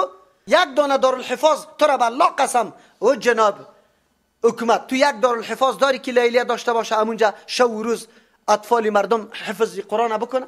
تو بگو. خود چرا؟ عجیب گپ است. باز میگیم ما بسیار خوب مسلمان هستیم، شرکت هاسته، بیلدینگ هاسته. کدام است؟ قرآن آواز میده دیگه، از این که صریح نیست. قرض حسنه، من ذا الذی، کدام کسی است یقرض الله که بده به الله قرض حسنه را. قرض حسنه را قرطبی رحمت الله علیه است، قشیری رحمت الله علیه نقل میکنه. قرض حسن حسن وقتی میشه که ده شرط پورا کنه. اول شرط قرض حسن وقتی میشه که به اخلاص نیت خالص بگردانی نیتی تا و پولی تا بدی. این قرض حسن یک شرطش. دوم شرط است که منظوری طلب رضامندی الله باشه، دیگه چیز نباشه. سومش از مال حلال باید صدقه بکنی. چهارم که وقتی صدقه میکنی خیلی مال خوب باشه، خوب جید، اینطور خشره پشره نباشه. پنجم شرطش است که پیش از جان کندن تو ایره مصرف کنی، پوشیده پنهان بدی، نمایان نکنی، ریا نکنی. هفتم شرطش که پشت سرش احسان هم نمالی و اذیت هم برش ندی که ما قیتو اینطور کمک کردن یا بد برش میگی. هشتم شرطش که امی دادن تو خود بسیار کم بدانی که الله در مقابل اون نعمتایی که تو سر ما کرده بسیار کم است. نهم شرطش است که مال خیلی دوست، امی مال تو دوست داشته باشی او بعد از اون میدی. دهم شرطش است که قیمتی مال باشه، یعنی بشبها باشه. وقتی ده شرط پوره کردی را قرض حسن میگه. آلی بگوی که یک نفر پیدا میشه همین شرایط پوره کنه قرض حسن داده باشه، خو الله نصیب بکنه. کسی که رابطه و تعلق با قرآن داره انشالله اینطوری افراد پیدا میشه. فیضاعفه له، پس زیاد میکنه برای تو آدم الله اجرش. اینمی چیزی که داده الله برش زیاد کرده رویسته. تو در پا دادی الله زیاد میکنه، زیاد میکنه، زیاد میکنه. چطور زیاد میکنه؟ شما بگی خود در پا داده، در پا داده بودم، خوی در پا کتاب خریده بودم، از این کتاب 100 نفر استفاده کرده علما. بعد از او علما سلسله شبی تور به شاگردی ادامه داده تا روز قیامت. زیاد کرد یا نکرد؟ زیاد کرد. روزمره در پی تو اینی قدر که چی کرده بود بری خود. وله اجر کریم، برای تو آدم اجری بزرگ است، اجری عزتمند است. یوم تر المؤمنین، یاد کو در روزی که میبینی مؤمنا را، مردای مؤمنه و المؤمنات، زنان مؤمنه، یسعى نورهم که میشتابن، یسعى که میدون نورهم روشنیشان، بین ایدیهم در پیششان، پیش رویشان، و بی ایمانهم طرف راستشان، یا بی ایمانهم به طرف راستشان، یا عن ایمانهم از جهت اونمو دستی راستشان که نفاق و صدقه کرده بود. همیشه که انسان میده به دستی راست میده. اینجا بی به معنای عن است، از سبب آن چیزی که به دستی راست چی داده بودن. پس یکی نور است که در پیش رویت است، ایمان، نور ایمانت است. یکی نوری است که طرف راستت است که به دستی راست انفاق کرده. یا بی به معنای سیده فی ایمانهم، در دستایشان هم بالکل روشنی می باشه. بشراکم الیوم، مراد اینجا چیست؟ بشراکم الیوم برش گفته میشه که خوشخبری شما، بشارت شما امروز چی است؟ جنات تجری، باغ هاست، داخل شدن در باغ هاست که روان است، من تحت ها در زیر نمی باغ ها، الانها رو جوی ها، خالدین فیها، همیشه است دینمی باغ ها. این مردم ها روزی میرسه که ضرورت بر روشنی پیدا میشه و اونجا روشنی ضرورت است که انسان در جنت میبره. اینمی انفاق تو، اینمی ایمان کامل تو، اونمو نور است که در اونجا برات میباشه. قرآن چی معیاری برای ما مقرر میکنه؟ چشم مردمی که نعوذ بالله مادیات پرست است، فقط در ساز و برگ دنیا میخوره و خیر و خلاص.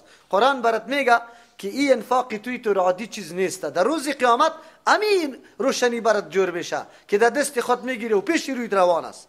ذالک هو الفوز العظیم، این امین نور داخل شدن در جنت یا اینطور نور حاصل کردن امی کامیابی بزرگ است در روز قیامت.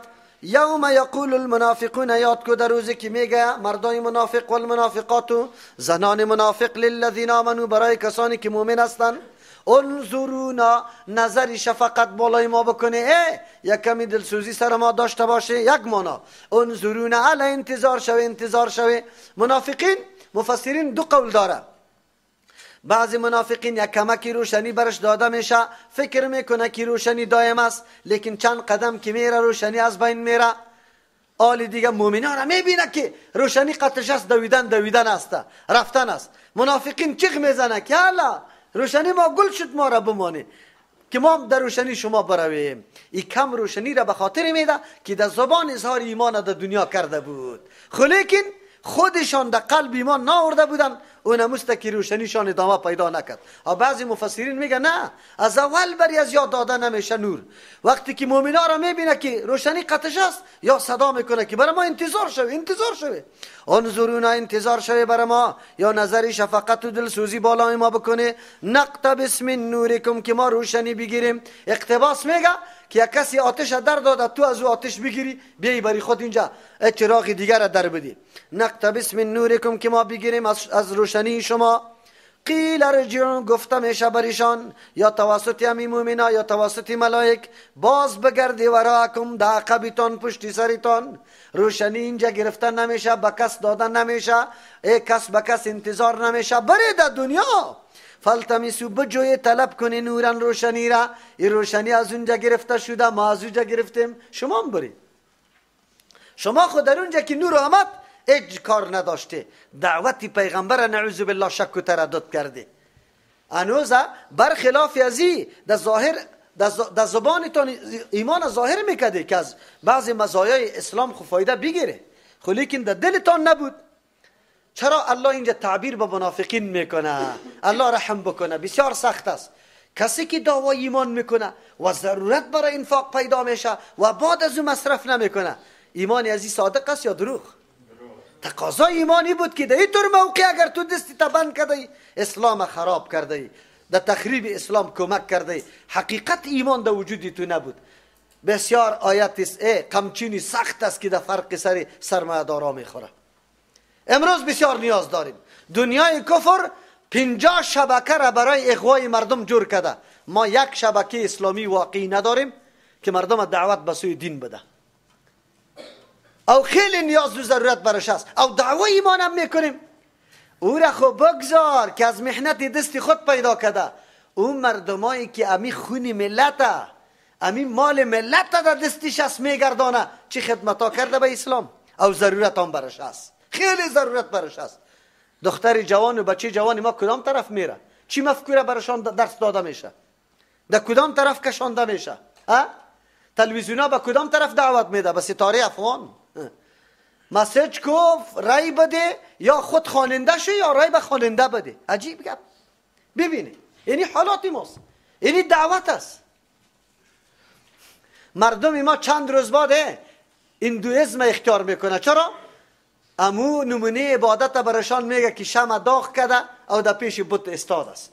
یا هم همونطور میکنه، حالی در توی خود همونطور میکنه، شمع را داغ میکنه و بر رضی احترام میکنه. همونطور است یا نیست؟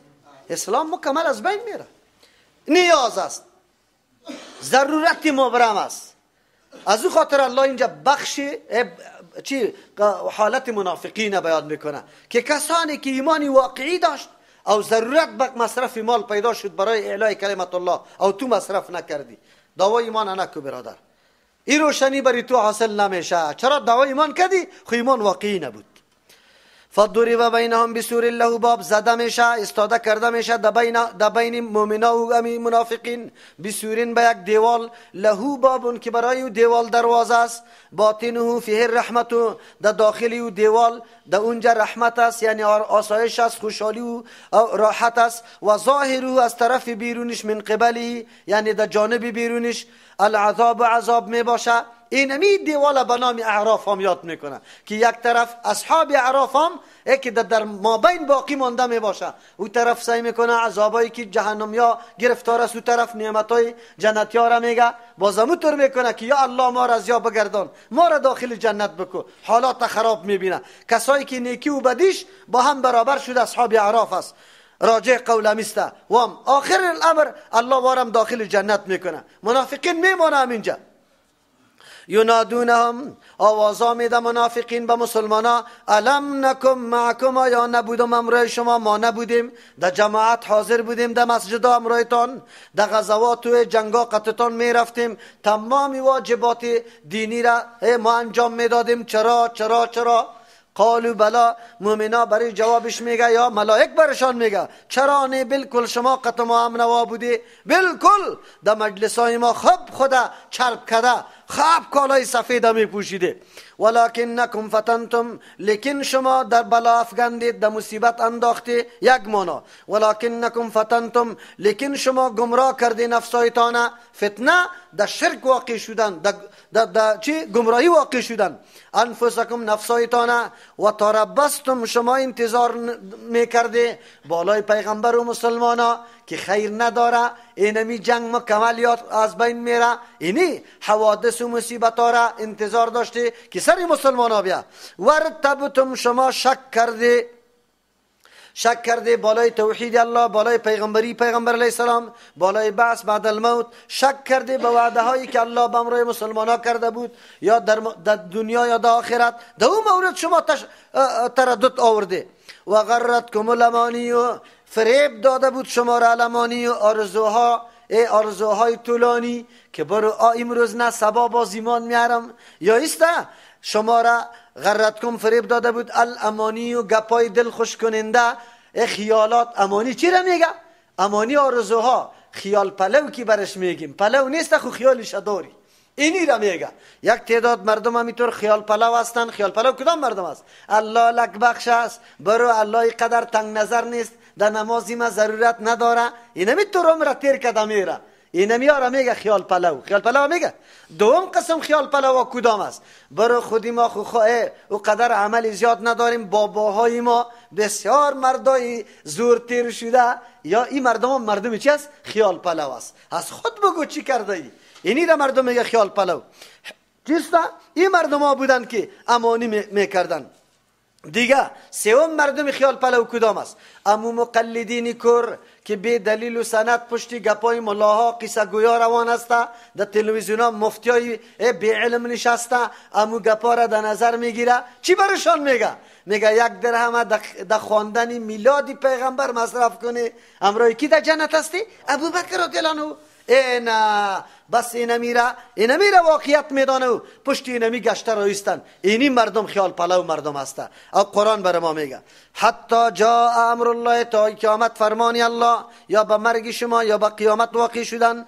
و غرکم، شما را فریب داد بالله، در مقابل کرم بخشش الله، الغرور، شیطان ابلیس شما را گفت چی کرد؟ خیر است اینمی گپ، اینمی گناه را بکو، باز توبه بکش. یک دفعه تو را خطا داد، باز گفت نه این قدر گناه نیست، تو خو بسیار ضرورت داری، ماموری دفتر هستی، در 30,000 معاش، ایره کرایه کنی، نان بخری، ایره چیسته پیسه خانه را بدی، ایره چی بخری؟ نه بگی رشوتی تا. حالی تو از کجا کنی؟ تو خودمی کار بند هستی که این کار نکنی خود نمیشه.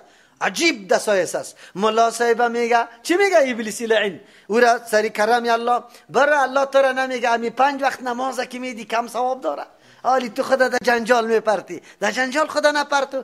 یا کلی مسئولیت دین خود تنها در تو نیست، این دیگه خام مسئول است. تو خونه وظیفت انجام میدی که مردم که جور نمیشه، تو چی میکنی؟ عجیب. ابلیس هر کسا پیر صاحب میگه که اوه یک امی هو گفتنی تو کوهای پغمانه دور کده رایسته، یک او بگو خلاص دیگه ضرورت به جماعت و نماز نداری، برو اینطور کارا بکن. عوام چی میگه؟ عوام میگه یک طرف نان و نفقی عیال، این قدر الله چرا این قدر اولاد برام میداد؟ وای من نماز بخوانم یا روزی پیدا کنم؟ نه حقی است که روزی پیدا کنی، نماز چی میکنی؟ برو دیگه. هر کس در فنش در مشقش نمیتور گمراه کرده و فریب داده رایست. الله نگاه کنه ما را. فالیوم لا یؤخذ منکم، الله میگه در این روز گرفته نمیشه منکم از شما فدیتون کدام عوض که شما خلاص شوی. در دنیا کدام تصورات خلاصی انسان که موجود است، گاهی پول و پیسه میدی خدا خلاص میکنی. ولا من الذين كفروا، ناس کسانی که کافر هستند از وام فدیه گرفته نمیشه. مأواکم النار، جای باش شما، جای سکونتتان آتش است. هی مولاکم، امی آتش لایق شماست. مولا اینجا به معنای اولاست، خیلی لایقتان است، چرا که شما امی طور خواهشات بنده خواهشات بوده. حالی بیایی دیگه. و بیس المصیر، خیلی بد جای بازگشت است امی جهنم. الله نگاه کنه ما را. الم یعنی للذین آمنوا، آواز است، آواز بالای کیسته. الم یعنی للذین، آیا نزدیک نشده نرسیده او وقت برای کسانی که آمنو ایمان آورده. کدام وقتی چی نرسیده؟ ان تخشع قلوبهم لذکر الله، که عاجزی بکنه خشوع بکنه دلهایشان برای یاد الله تبارک و تعالی، برای قرآن کریم. آیا مو وقت نرسیده؟ تا که در غفلت، تا که انسان همیطور باشه نامیتا مسلمان بگذار. چرا مسلمان هستی؟ کوزه وضو کردن بابایم در خانه ماست. چرا مسلمان هستی؟ کوزه وضو کردن بابایم در خانه ماست، از خاطر مسلمان است. چرا مسلمان هستی؟ در تذکیره در مقابل دین و اسلام نوشته شده. او دیگه یک عمل از اسلام در تو دیده نمیشه، کردار از اسلام در تو دیده نمیشه. قرآن بر ما میگه آیا وقتی از این نرسیده که دلها عاجزی کنه به ذکر الله؟ الله در یادت بیا. اینجا مراد از ذکر الله قرآن است. قرآن بخوان که قلبت اطمینان پیدا کنه، آرامش پیدا کنه.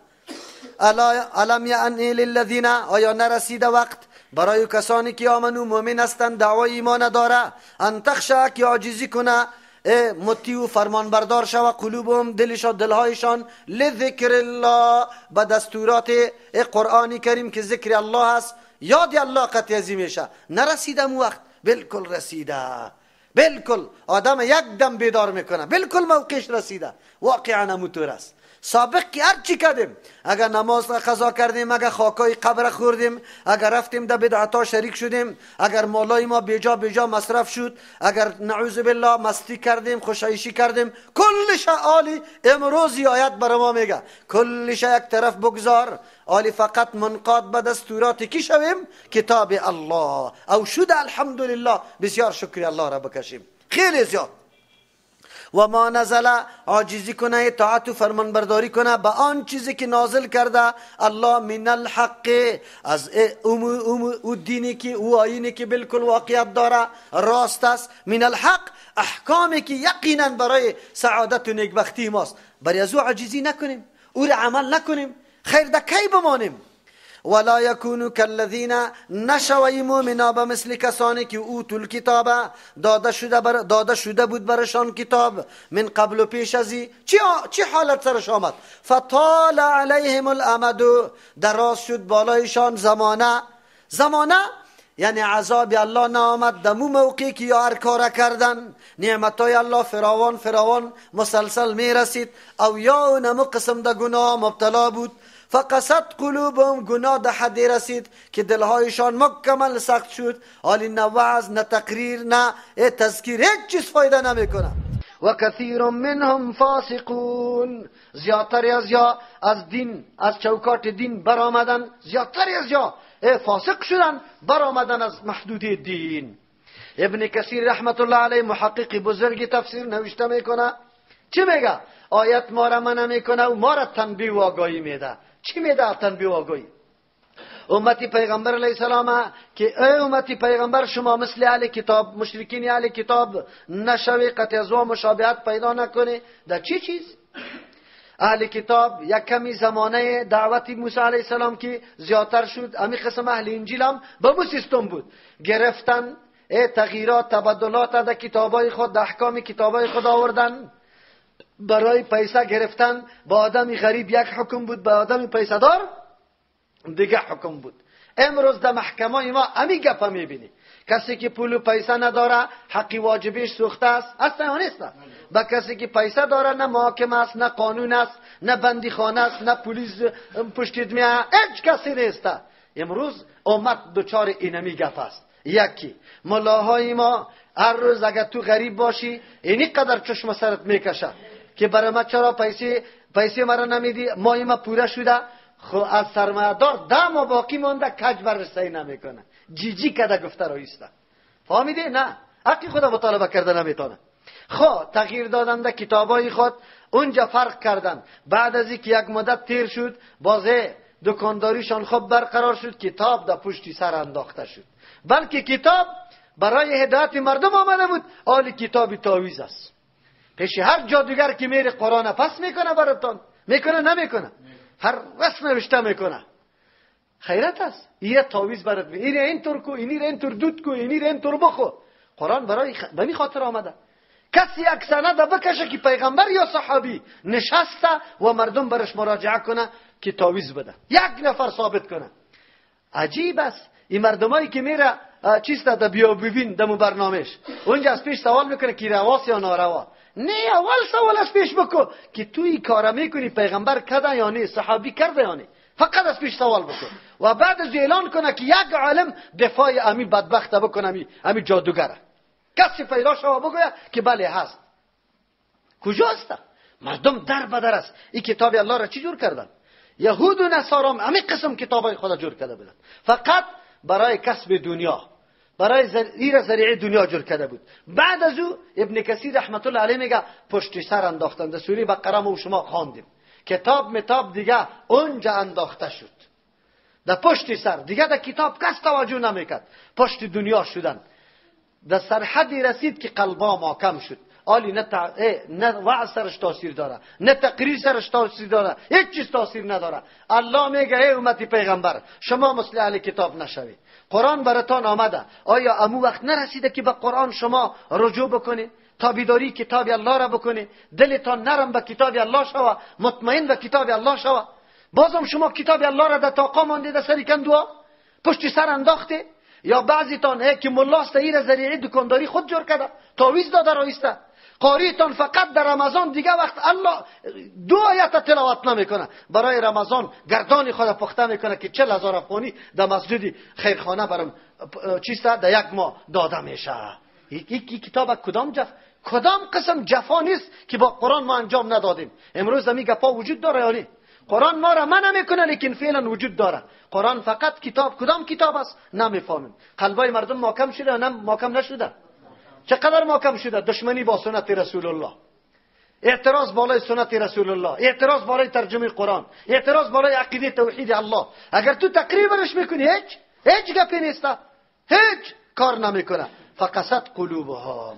قرآن چقدر کتاب انصاف است. 1 نفر 2 نفر که از وام مردم خوب بوده قرآن باز میگه، نمیگه کلشان. و کثیر منهم فاسقون، زیادتری مردم فاسق بودن، یعنی برآمدن از اطاعت دین، از چوکات دین خدا بیرون کردن. گفتن ای چرا بیرون میکردن؟ ما میگه در سرحدی رسیدیم که یک عملی کتاب نمیتونیم عملی کنیم، یک گناهکار همینطور میگه میگه ما در سرحدی رسیدیم که ما دیگه این مسائل دین عملی کرده نمیتونم.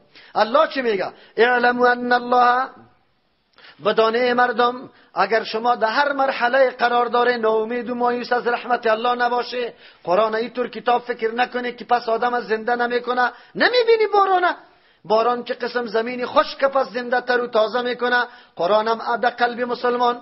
ما همینطور بودیم 40 سال 30 سالی ما از قرآن دور زندگی کرده بودیم، مست و ملنگ چرس بزن، موسیقی بشنو، قطی بچا پروازی بکو. خو یک دفعه که ترجمه قرآن آمدم، قرآن آدم از تر و تازه میکنه یا نمیکنه؟ جذب میکنه. از این خاطر الله برای ما میگه اعلموا، بدانه مؤمنا، ان الله یقینا الله تبارک و تعالی یحیی الارض، زنده میکنه زمین بعد موتها، پس از خشک شدن و مرگش تر و تازه میگردانه. مثل که الله توسط باران همو زمین خشک تر و تازه میگردانه، شما قلبای خشک شما را قرآن تر و چی میکنه؟ تازه میگردانه. تعالی را خشک بودی، مردم دعوت به بیدینی میدادی که قرآن در قلب داخل شد، آلی دیگه آرامید نمیشه. چند نفرم که پیدا میکنیم میگه تو باش یک کتاب عقیده را بخرم که با چند دوستای خود توضیح کنم. قد بینا لكم الآیات، یقینا الله میگه واضح بیان کردیم لکم برای مصلحت و منفعت شما الآیات، دلایل توحید یا دلایل زنده شدن بعد از مرگ یا دلایل تازه شدن عقیده و ایمانتانه که تازه میشه. این دلیلش بود. باران زمین خشک تازه کرد، قرآن قلب مومنا را تازه میکنه. لعلکم تعقلون، بخاطر که شما از تعقل کار بگیره، عقل خود از کار پرتی که بله ما چی مسئولیت دارم، این قرآن برای کی آمده، این قرآن چی مطلب داره، این نسخه عجیب، این نسخه بزرگ در خانه ما هست، این چی مطلب و پیام داره، این گنگ است یا نه که چیزی برای ما میگه، چیزی هدایت برای ما داره. سالا در پوشا بسته کردیم شه. اگر این گویان بود بگوی، اما زبانش ما گرفتیم چی کردیم؟ بگوی بسته کردیم شه که سخن نگوی قرآن، قرار اینم اینجا آرام باش، فقط قطی مرده کار داشته باش دیگه نه. ان المصدقین والمصدقات، الله باز ترغیب میده یقینا تصدیق کننده ها وعده های الله تبارک و تعالی را اگر مردا باشه، و المصدقات تصدیق کننده ها وعده های الله را که زناست، کدام وعده هایی که الله در مورد انفاق و خرج کردن در راه الله داده تصدیق میکنه. و اقرض الله قرضا حسنا، و میده به الله تبارک و تعالی یعنی در راه کامیابی دین الله قرض حسنه میده. یک ترجمه ان المصدقین، یقینا تصدق کنندگان، صدقه کنندگان مردا و المصدقات زنا.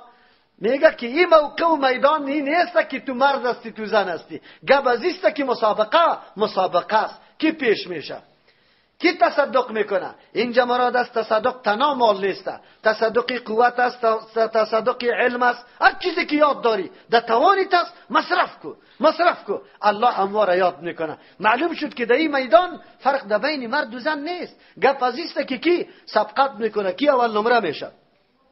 و اقرض الله، قرض میدن به الله تبارک و تعالی قرضا حسنا، علمم قرض داده میشه، قوتم قرض داده میشه، مالم قرض داده میشه. یضاعف لهم، زیاد میسازه برای تر مردم الله میگه اجر، و لهم اجر کریم، برای تر مردم اجری زیباست، اجر عزتمند است. عزتمند اجر نباشه پاداش، چشمایت یک تیکه سرخ، گردنت بلند، همین طور نشسته است که الله در برابر دین تو قوت خدا خرج کرد و مال خدا علم خدا. الله نصیب ما بکنه. والذین آمنوا بالله، کسانی که ایمان داره به الله تبارک و تعالی و رسوله، به کل انبیاء علیهم السلام. چرا برنامه انبیاء فقط همین یک برنامه است؟ اولئک ایتر مردما هم الصدیقون، این مردما صدیقین است. صدیقین یک مرتبه بعد از نبوت است، بعد از نبوت که واسطه در بین پیغمبر و دیگه امت میشه، مثل ابوبکر رضی الله عنه. واری ابن کثیر رحمت الله علیه نوشته میکنه صدیقیت چی را میگه؟ برنامه که پیغمبر آورده به دل و جان پذیرفتن، بیچون چرا دلیل ملیل عقل جنگی نمیکنی، حق است اینی را پیش میبرم، اینی را میگه صدیقیت. در این مرتبه کم مردم برسه. و شهدا، اینی مردم هم صدیقین است. و شهدا، اینمی مردم ها شهداست. اینجا شهدا چی مانا؟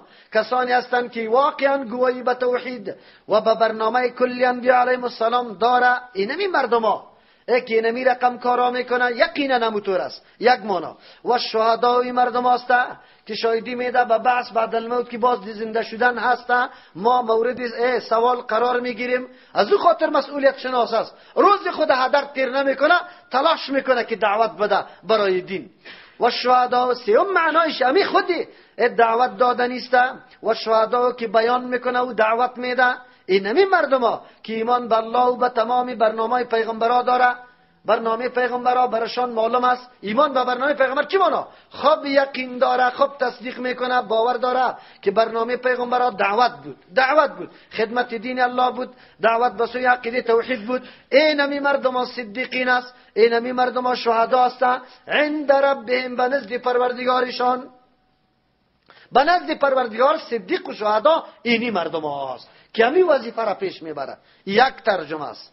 دوم ترجمه، کسانی که ایمان به الله داره و رسولی، به پیغمبرها، هر برنامه را که پیغمبر آورده بچون و چرا تصدیق میکنه. اولئک هم الصدیقون، اینمی مردم ها یا صدیقین است. خب و شهدا و کسایی که شهداست دفاع از برنامه ها کرده، برنامه های انبیاء علیهم السلام از زنده نگاه کرده، هر اعتراض انتقاد که سری برنامه شده از او دفاع کرده، سینه خود سپر کرده، مال خود سپر کرده، قوت خود سپر کرده، اینا شهدا میگه. شهدا امت ضرورت داره بر دو طایفه، یکی صدیقین که تصدیق کنه برنامه را، دوم که دفاع از برنامه بکنه. ما نمیتونیم. صدیقین اونم مردم هست که اول روز جمع شده ترجمه قرآن هم میشنوه، تایید میکنه که بله خب گپ است. آلی شهدا کدام است؟ اگرچه در این برنامه حاضر نیست لیکن از قطع مال خود دفاع از این برنامه کرده، موتر گرفته تا که مردم در این برنامه بیا. چی کرده؟ دیگه جای ورق چاپ میکنه، نصب میکنه، دعوت میده که اینجا ترجمه قرآن شروع است. ایره شهدا میگه. شهدا عند ربهم و شهدا عند ربهم، کسایی که شهدا هستند، دفاعگر برای دین الله تبارک و تعالی است، به نزد پروردگار شهدا لهم اجرهم، برای از و ثوابشان است، و نورهم، روشنی که حاصل شده از این دین در دنیا برایشان، یا بالکل روشنی داره، هیچ خوف خطر احساس نمیکنه. اینی را مردم میگه الله ما و شما را از صدیقین و شهدا بگردانه، هم برنامه الله را تایید کنیم، هم دفاع از برنامه کنیم. خو شهدا به نزد الله شهدا کسی است که به خاطر دین الله دفاع کرده، دفاع سینه خود سپر گردانیده. امروز این دعوت پیش بردن هم گپ یادی نیست خیر که کسی بگوید که بله این دعوت آسان گپ است. این دعوت پیش بردن یک سلسله مشکلات را داره. رقم مرمی در جانت فایر میشه، رقم گاهی توپ است، گاهی کلاشینکوف، گاهی همونطور یک چیز تخ میشه، مرمی را نمیبینی، حواس میکنه خو بری تو نمیرسه. این گپا وجود داره، این را باید بپذیریم. والذین کفروا، کسانی که انکار کردن از نظام الله و کذبوا، نسبت دروغ میکنه به وعده های الله، به آیاتنا، به احکامی که الله بیان میکنه یا به دلایلی که الله بیان میکنه، اولئک، الله میگه مردم اصحاب الجحیم، اینمی مردم ملازمین جهنم است. اعلموا، معنی برای ما چیسته که کمر بسته نمی کنیم، همچو خدمت دین نمی کنیم، مال دنیا برای ما محبوب است، قوت خود، نفوذ اجتماعی خود، اما مقام و منزلت خود ما کم گرفتیم. الله چی برای ما میگه؟ شما کدام چیز خوش میکنیم، قابل امتیاز میدانه، او را درجه بلند فکر میکنه، لیکن یادتان باشه امی چیزی را که شما ای را بسیار موقف بلند کمایی میکنه و فکر میکنه در موردش و میگه که ای را ما کم بگیریم، این درست نیست. این درست نیست، این بازیچه است. چند روز فقط اسباب فریب است، باز هیچ چیز باقی نمیمانه.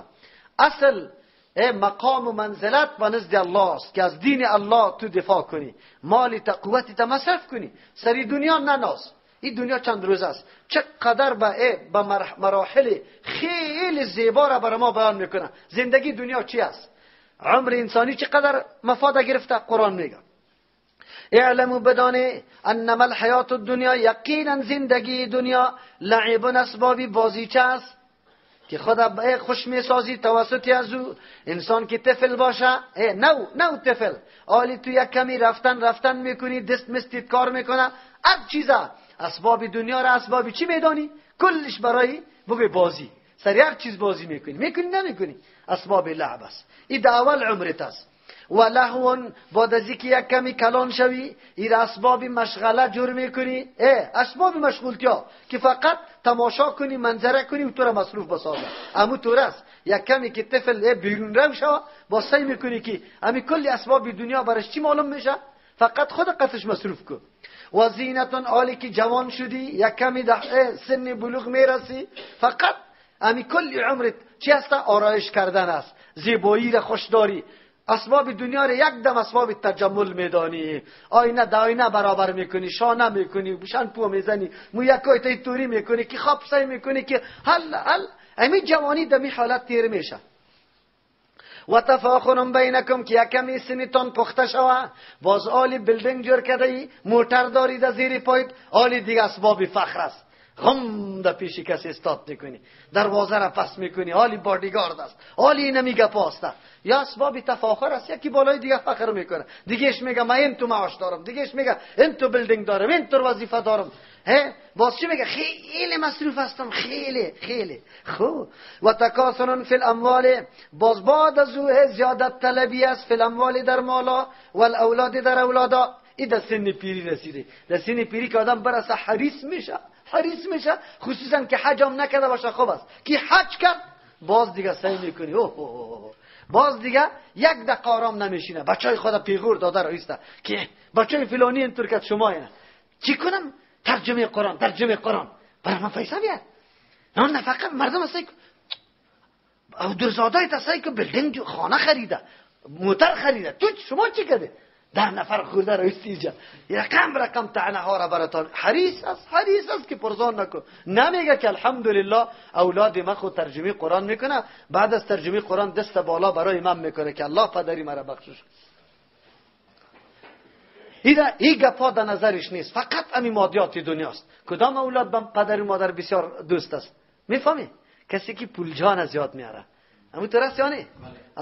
اگر خواب دیانت دار باشی، خواب دیندار در خانه، یقین بکی طور بد استی خو که پرسان نکن. این یاد داشته باشی. گپ است. قرآن چه قسم مراحل زندگی ما را الله برای ما تشریح میکنه. مراحل زندگی چیست؟ طفلی هم سر ما تیر شد، بعد از طفلی هم تیر شد جوانی. آلی در کدام حالت رسیدیم؟ امیر رقم بود، تماشا بود، منظره بود، خودم مصروف کردن بود، بازی کردن بود، ساتیری کردن بود. آلی فخر میکنیم که اینطور هستیم. 4 روز بعد دیگه حرص میکنیم خیر و خلاص. کل دنیا اینمی طور رفته. کل عمر دنیا، اسباب دنیا اینمی حیثیت داره. اینی حیثیت داره. آیا دل آدم ببنده به این دنیا؟ آلی تو مصرف نکو از قوتت، از مالت، از علمت، از نیرویت مصرف نکو. نه، مصرف بکن. قرآن باز برات میگه که زندگی دنیا و عمر دنیا خیلی حیثیت داره. بعد از او چی میگه؟ کمثل غیث اعجب الکفار، به مثل او بارانی است اعجب الکفار که در تعجب انداخت زراعت کننده را، دیقانه. البته مراد از دیقانی ناشکر و ناسپاس است. نباته که خوش ساخته به تعجب انداخته. الکفار همو دیقانه، نباته سبز زاری از او رویدن اینمی باغشان گیاهشان. ثم یهیج، باز به قوت میآید، یهیج خشک میشه. فتراه، تو میبینی مصفرن، که رنگش زرد گشته از همی گیاه. ثم یکون حطاما، بعد از او میشه ریزه قخمال شده. ما و شما در اصطلاح عرفی خود میگیم. باز میبینی که همی گیاه قخمال شده است، ریزه است. چطور؟ یک طرف عمر زندگی تا اسبابش اونمو طور برات معرفی کرد. آلی عمری تو را میگه چی است؟ عمر تو فقط یک گیاه تازه است. نو که تو میبرایی از زمین خبتر و تازگک هستی، بالا میشی قوت میگیری، خواب همینطور بوته کلان جور میشی. 4 روز بعد قرار افتو میزنه تا پژمرده میشی، زرد میشی. پس از او باز خوش شدی، مالا در زیر پای مال قرار میگیری، ریزه شده یا مال میخورته. انسان عمرش می رقم است. این می رقم گیاه واری تو بالا شدی، تازگی پیدا کردی، خب در وقت قوت رسیدی، لیکن باز زرد شدی، باز پیر شدی و آخر پایمال در قبر مانده میشی. خیر چی کنه انسان در اینطور حالت؟ در اینطور حالت چطور کنه؟ اینمی گیاه اگر تا خشک نشده، زرد نشده، از پیشش فایده گرفته میتونی. از همون خاطر دهقانا در مورد گیاه ها و در مورد درخت های خود در حالت سبزیش بسیار تلاش داره که از او فایده بگیره. تو از عمر خودی نمی رقم فایده بگی. الله قوت برات داده، اینالی استفاده درست بکو. یقینا زندگی تا مکمل در زیر فرمان الله تیر کو، مطابق نقشی کی پیغمبر صلی الله علیه وسلم. الله نصیب ما بکنه. الله چی میگه حالی بعد از او ما؟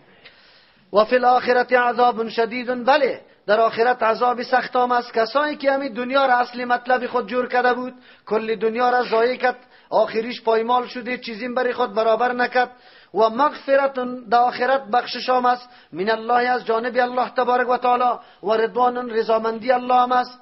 یعنی کسی که عمر خود برای کمایی آخرت مصرف کرد، یقینا فهمید که من مسئولیت در دنیا دارم، از اینجا رفتنیستم، برای خود تیاری گرفت، آمادگی گرفت. و ما الحیات الدنیا، نیست زندگی دنیا الا متاع الغرور، مگر اسباب فریب است. 4 روز آدم فریب میده، برو خیر است، امروز در ترجمه نرفتم، صبا میرم، صبا باز کار پیدا شد، دیگه صبا میرم، دیگه صبا کار پیدا شد، ترجمه خلاص شد. برو امروز در جماعت بند شدم در کار، صبا میرم صبا باز، دیگه صبا باز، آخر نماز اعلام میکنی.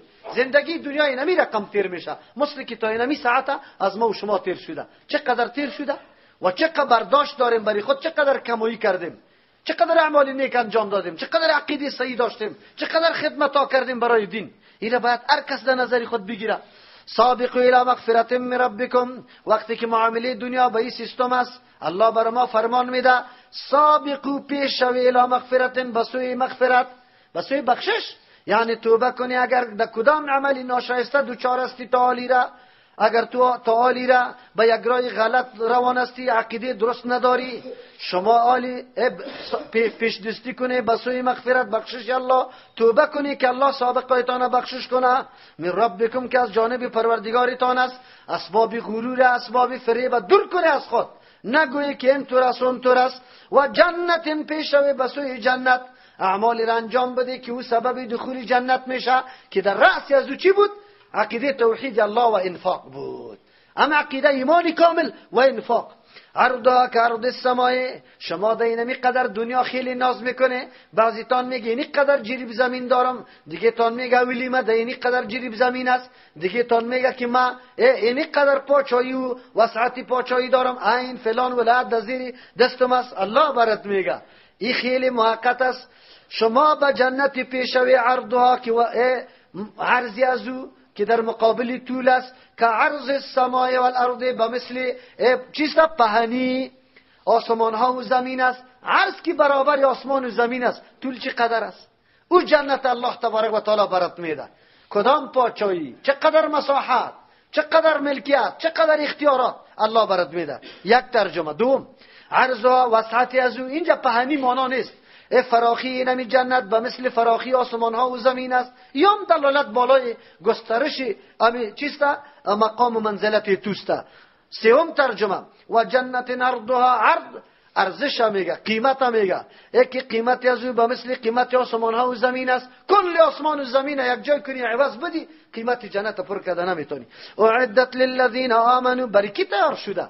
اعدت آماده کرده شده للذین، برای کسانی که آمنو بالله، ایمان به الله داره، امو ایمانی که قرآن معرفی میکنه، و رسولی، ایمان داره به برنامه های انبیاء علیهم السلام، بالای خودی پیغمبران علیهم السلام. عالی میدانه که پیغمبران کدام مردم بود و محنت کردن، به دنیا اتکا نکردن، آمادگی برای آخرت گرفتن، عمر خود از دعوت تیر کردن. تو باید امور رقم ایمان داشته باشی.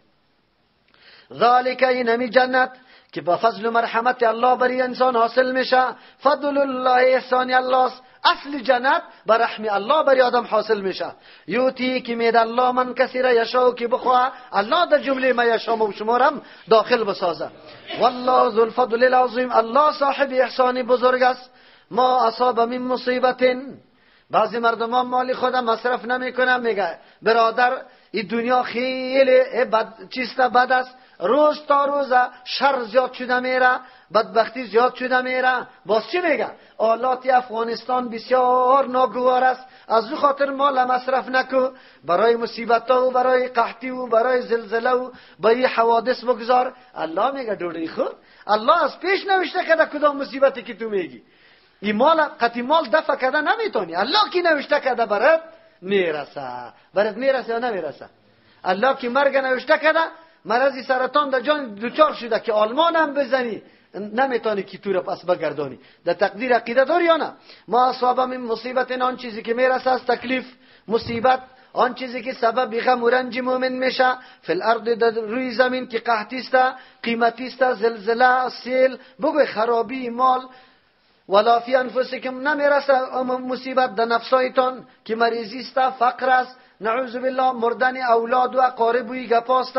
الا فی کتاب من قبل، مگر اون نوشته شده است در یک کتاب، در یک دفتر، من قبل ان نبرها، پیش از اینکه ما امی مصیبت پیدا کنم، پیش از پیدا شدن مصیبت ای وقت در کتاب تقدیرت نوشته شده، بری تو رسیده نیست. از او خاطر اینطور مال نگو که نگاه میکنم که مصیبت دفع میکنم، نمیتونی. مصیبتی که الله برات رسانده دفع نمیتونی. پیردارا میباشه. چی را؟ چک میگنه؟ چک. بلولا میباشه. سیمای خاردار می باشه، سعی میکنی که یک دفعه غرم میشه، هیچ کدامش برات فایده نمیکنه. الله برات نوشته کرده ولی نمیشه. نوشته کرده ان ذلك علی الله یسیر، یقینا نمی نوشته یکی اینی حالات سری تو آمده نیست، بالای الله تبارک و تعالی خیلی آسان است. الله برات نوشته کرده بالایت میرسه، بله. علی مالیت به او خاطر نگذار، مالیت مصرف کو، انفاق کو در راه الله. اصل معتبر اگر تو میخوایی که عزتمند باشی، واقعا مصائب الله به امان باشی، مالیت در راه الله مصرف کو. چرا؟ پیغمبر علیه السلام چی فرمود؟ الصدقه تطفئ غضب الرب. صدقه چی میکنه؟ غضب پروردگار چی میکنه؟ خاموش میکنه، مثل آتش واره. صدقه بکو. عوامم خوب میگه صدقه ردی بلاست، رد بلا در راه الله مصرف کو. لکی لا تأسوا علی ما فاتکم، خبر دادیم شما را کی گپا نوشته شده چی فایده؟ فایدهش اینمیسته به خاطر که لا تأسوا شما اندوگین نشوی، غم نخوری، علی ما بالای نعمت ها، خوشی ها، کامیابی ها، فاتکم که از دست شما رفته. چرا؟ کدام چیزی که از دست شما بره، دستی میگی که برو از الله برم نوشته شده بود، اینالی او قدر غم نمیخوری، وگرنه زارت میکفه. اما تو رست یا نه؟ شما عالی میگی که در وقتی طالبا اینجا خانه چی بود؟ 1000 افغانی. وی چرا نگرفتم؟ دل درد میکنه عالی. نه کلپی طلب بگو که برام نوشته نشده بود. آسان دل چی میشه؟ بیغم میشه. یکی از فایده های تقدیر چیست؟ اینمیسته که هر امری که از دست میره عالی دیگه غم غصه نکنه. چرا؟ الله برای چی کرده بود؟ نوشته کرده بود. یکی ولا تفرحوا، شادمانی و خوشحالی نکنه، تکبر نکنه، به ما به اون نعمت ها آتاکم که الله براتون داده. سینه را نزنه که ما خودم این کار کردیم، نه، ایرم از جانب کی بدانی او سرش ناز نکنی. چرا که از جانب الله است، الله از پیشت گرفته میتونه. از پیش چی میتونه؟ سرش ناز و خرامان نکنی. والله لا يحب كل مختال فخور، الله دوست نداره هر مختال میگه متکبره، کسی که خود کلان میتراشه، فخورین دیگرا را امی کلانی خود سری دیگرا یاد میکنه. دو مانا. کل مختال، الله دوست نداره هر مختال خود ستاره که فقط صفت از خود میکنه. فخورین که دیگه مردم ها را چی میشماره؟ حقیر میشماره. سوم ترجمه، الله دوست نداره کل مختال، هر مختال امو مردکی که دفع مصائب از الله نمیدانه، میگه مصیبت ما خودم دفع کردیم. فخورین که فخر کننده است، نعمت خود از قدرت خود میشماره، از قدرت الله نمیشماره. الذين يبخلون، مختار فخور کسانی هستند که بخل میورزن، خودشان هم در راه الله انفاق نمیکنه. و یأمرون الناس بالبخل، مردم دیگر هم به بخل دعوت میده. چی میکنی برای از یا میدی؟ یا کلش وابیا را تربیه میکنه، خود نمیده، خود تو هم میگه. اما تو رست یا نه؟ این نمی مردم هست. قرآن بر ما میگه و من یتولا، کسی که اعراض میکنه از دستورات الله، فإن الله، مصرف نمیکنه در اون جایی که ضرورت است، راه الله است. فإن الله، پس هیچ تاوان و ضرر به دین الله رسانده نمیتونه. چرا؟ الله تبارک و تعالی هو الغنی، و امی الله بی پرواست، ضرورت و احتیاجات به مالای شما نداره. الحمید، و ستایش الله کرده شده. الله قوت صفتای کمال داره که او ستوده میشه. یعنی وقتی که او صفتای کمال داره، دینش هم کسی ویران کده نمیتونه. لقد ارسلنا رسولنا، یقینا ما روان کردیم پیغمبران خدا، بالبینات، به معجزات و دلایل واضح، و انزلنا معهم الکتاب، مقصد روان کردن انبیاء علیهم السلام الله بیان میکنه. چرا هدف روان کردن پیغمبران کیست؟ و انزلنا معهم الکتاب، روان کردیم امرایشان کتاب که عینا حیثیت قانونی اساسی را داره که تا عمر همیشه باقی است. والمیزان، روان کردم معیاری که توسط یزدو سنجش شوه، همه چی سنجش شوه. ولیقوم الناس، که تا مردم قایم باشه بالقسط، به انصاف. و انزلنا الحدید، روان کردم آینه از بالا روان میشه. هر چیزی که به تدابیر آسمانی پیدا میشه، از او خاطر او را تعبیر به انزلنا میکنه. چرا؟ الله تبارک و تعالی توسط تدابیر بالای خود در زمینی طور معدنیات جدا ممتاز پیدا کرده. یکیش هم آهن است که آهن تو مختلف فایده ها را از پیش میگیری، از او خاطری را تعبیر به انزلنا میکنه.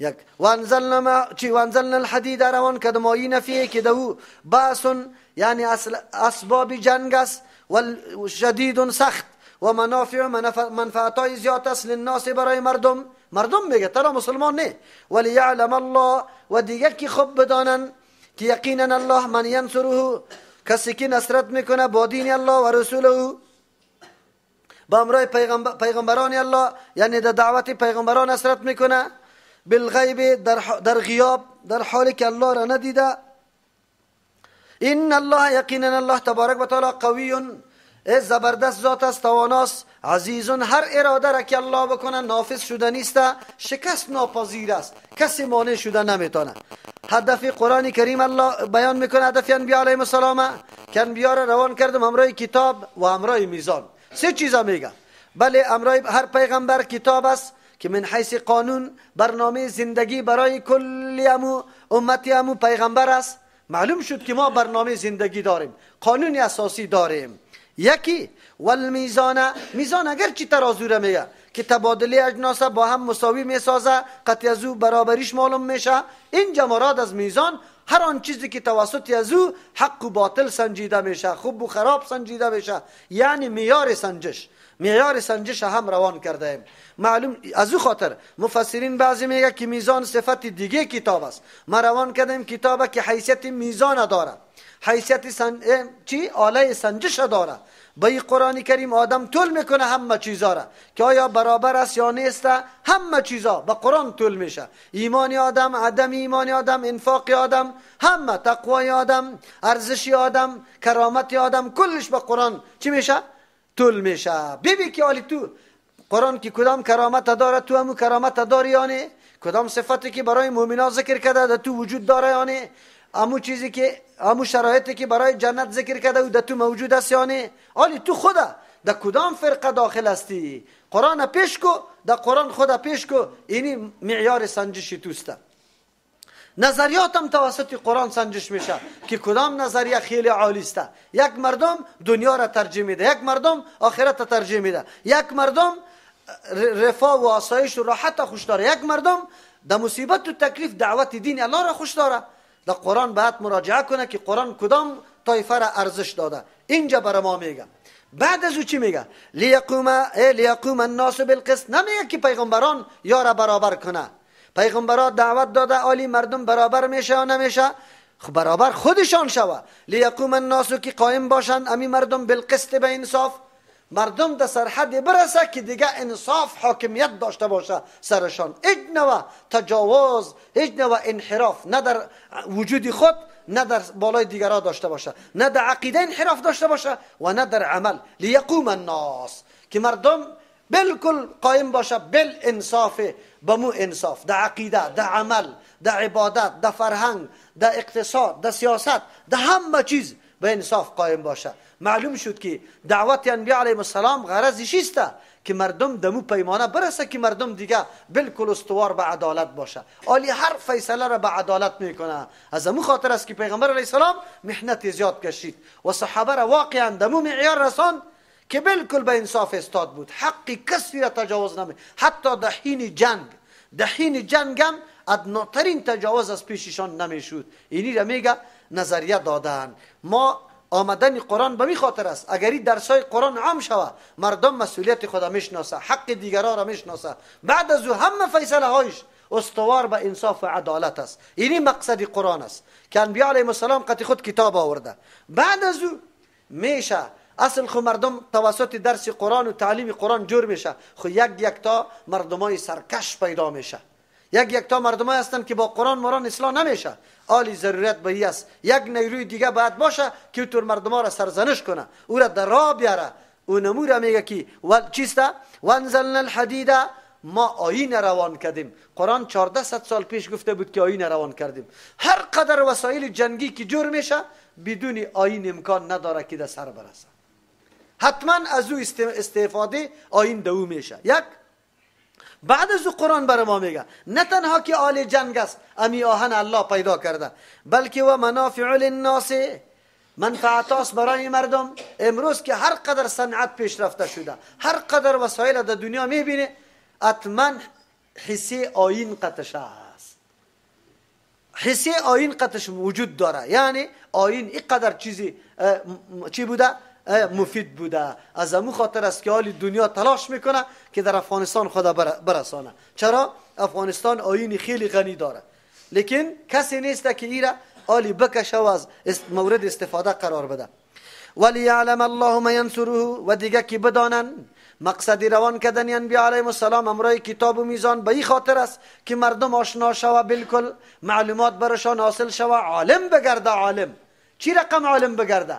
که هر کسی احساس داشته باشه که کسی که نصرت دین الله را میکنه و از انبیاء علیهم السلام میکنه در حالی که الله را ندیده، این گپ در ذهنشان بشینه که کسی نصرت الله و رسولای الله را میکنه، اینمی آدم کامیاب است، در غیر از او نیست. که در ذهنشان شانده شوه که بله این ممتاز کامیاب همون شخصی است که فقط نصرت دین الله را میکنه و برنامه انبیاء علیهم السلام پیش میبره. از همون خاطر دعوت در رأس برنامه انبیاء علیهم السلام قرار داشت. نشر اشاعت عقیده توحید و دعوت به عقیده توحید اول پیام انبیاء علیهم السلام است. شما هم در زندگیتان اینمی گپا بری خود بگیره. او چطور میشه؟ ما خو قدر توانایی نداریم، یک نفر هستم در منطقه، کی گپی ما چی قابل قبول قرار میگیره؟ الله برات میگه تو حرکت کو. ان الله یقینا الله قوی تواناست. امی برنامه ضعیفی تو الله ای را گسترش میده، بالکل قوت میده. روز به روز الله بری از این وسعت نصیب میکنه. چرا؟ کسی پیدا میشه ای را بند میکنه. عزیز الله زبردست ذات است، برنامه از او را کسی بند کردن نمیتونه. این دعوت شکست ناپذیر است، در هر زمان شکست نمیخوره. ولقد ارسلنا نوحا، درس نمیگیری از سابقه؟ نوح علیه السلام لشکر قطی خود اول داشت، ابراهیم خلیل الله لشکر قطی خود اول داشت. یک نفر بودن، برنامه خدا با اینمی قدر حوصله‌مندی پیش برده. مایوس نشوی، چند روز که دعوت دادی جور نشد، قرار در خانه ننشینی، درس از نوح علیه السلام یاد بگی. 900 سال دعوت داده. اگر مورد تهدید و شکنجه مردم قرار میگیری، کسی برات میگه از قوم جدا میکنم، کسی میگه از خانه برای پدرت، کسی برات میگه که دیگر رنگیت نبیرم، کسی از مسجد میکشت، عالی تهدیدات متنوع برات پیش میشه. عالی درس از ابراهیم خلیل الله بگی. ابراهیم خلیل الله کوار استوار بود، تهدیدای متنوع حتی انداختن در آتش برش متوجه بود. پدر مادر قارب کلگی ترک کرده بود. ابراهیم خلیل الله دعوت میداد، تو هم دعوت بده. قرآن برات میگه ولقد ارسلنا، یقینا ما روان کردیم نوح علیه السلام و ابراهیم علیه السلام و جعلنا گردانیدیم فی ذریتهما، با وصفی که و دو یک نفر بودن، لیکن الله در بین ذریهش گردانید النبوت پیغمبری را. در بین ذریه ابراهیم خلیل الله و نوح علیه السلام انبیا مسلسل روان میشد و الکتاب، قوانینی که الله روان میکرد که برنامه زندگی امیم انسانا بود. فمنهم، بعضی از مردم مهتدین راهیاب بودن، پذیرفتن دعوت، و کثیر منهم، زیادتری از یا فاسقون از دین برآمده بود. در هر زمان مردم حق پرست کم است یا زیاد؟ کم است. تو کم باشی دیگه مردم خیلی زیاد است. چقدر کشوفش ازاری هیاهوی است. در یک مسجد را فلیدین میکنی کلگی در جانت میخیزه. نمیگن نه؟ لا اقل هنوز مطالبه از ما میکنه که حالی اگر این امر نشوه چطور میشه که تفرقه پیدا نشوه. این امر شوه، ملا صاحب بگو که اسباب تفرقه را از بین ببره. ما اسباب تفرقه را از بین ببریم، نه که سنت رسول الله را عمل نکنیم. کدامش؟ عجیب گپ است. پیشنهادا این میشه که رفع الیدین نشوه، بی پیشنهاد میشه. عجیب نیست؟ ثم قفینا، بعد از پی در پی روان کردیم، علی آثارهم، به قدمایشان، به نقش و قدمی از انبیاء علیهم السلام، به رسولنا انبیاء خدا. و قفینا، پشت سر امی انبیاء روان کردیم، به عیسی ابن مریم، عیسی علیه السلام بچه مریم بیبی را. و آتیناه الانجیل، ما داده بودیم برش من حیث قانون برنامه زندگیشان الانجیل.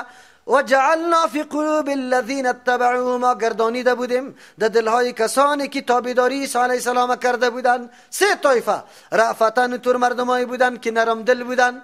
رأفت او را میگه که مصیبت دور کرده میره، از بین میبره، مضرت چیزی فساده. و رحمتن، که مهربان بودند، یعنی جلب منفعت میکنن. و رهبانیت، و ما گردانیدیم رهبانیت.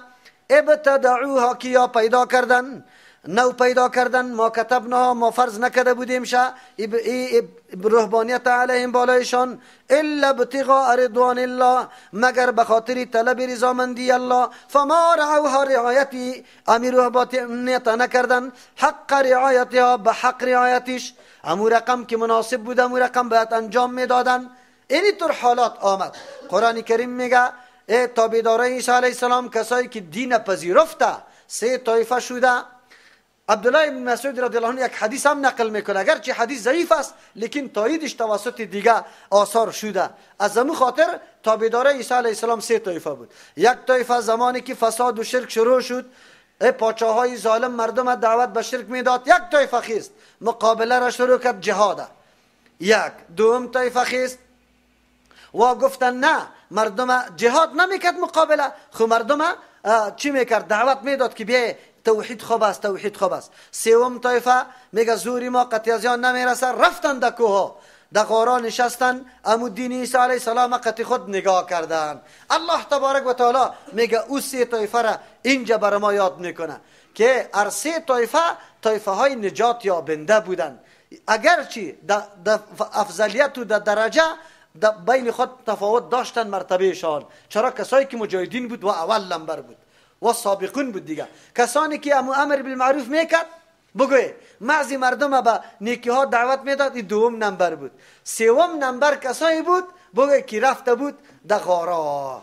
در امت پیغمبر علیه السلام هم این 3 رقم طایفه ها پیدا میشه. یکی در میدان میبره علنا مقابله شرک میکنه، فساد میکنه، تفنگ میگیره، سنگر جور میکنه. دوم طایفه میگه طول پیدا نمیکنیم، تبلیغی های ماست، برادرای تبلیغی ما طول پیدا نمیکنه، مردم در مسجد ها میره بیای نماز بخونه، بیای فضایل ذکر اینی طور است. این دوم طایفه. سوم طایفه ما پیرسای با خانقاه است. خب به شرطی که مبتنا به تابعداری سنت باشه و هم نجات پیدا میکنه. خب که اینی شرطا قطعش باشه، عالی بیان میکنیم، تشریح میکنیم. این 3 طایفه باز نجات پیدا میکنه، دیگهش خونه رفته. قرآن کریم در اینجا مذمت امی طایفه های کی را بیان میکنه؟ تابعدارای عیسی علیه السلام. امی طایفه سوم که رهبانیت اختیار کرده. طایفه سوم 2 کار کرده. اینجا دو قسم ترجمه داریم. اول ترجمه، خب متوجه باشید تا و جعلنا ما گردانیدیم فی قلوب الذین، نهادیم در دلای کسانی که تبعوه تابعداری عیسی علیه السلام کرده بود، رأفتا نرمی را و رحمتا مهربانی و شفقت و رهبانیت، ما گردانیدیم رهبانیت.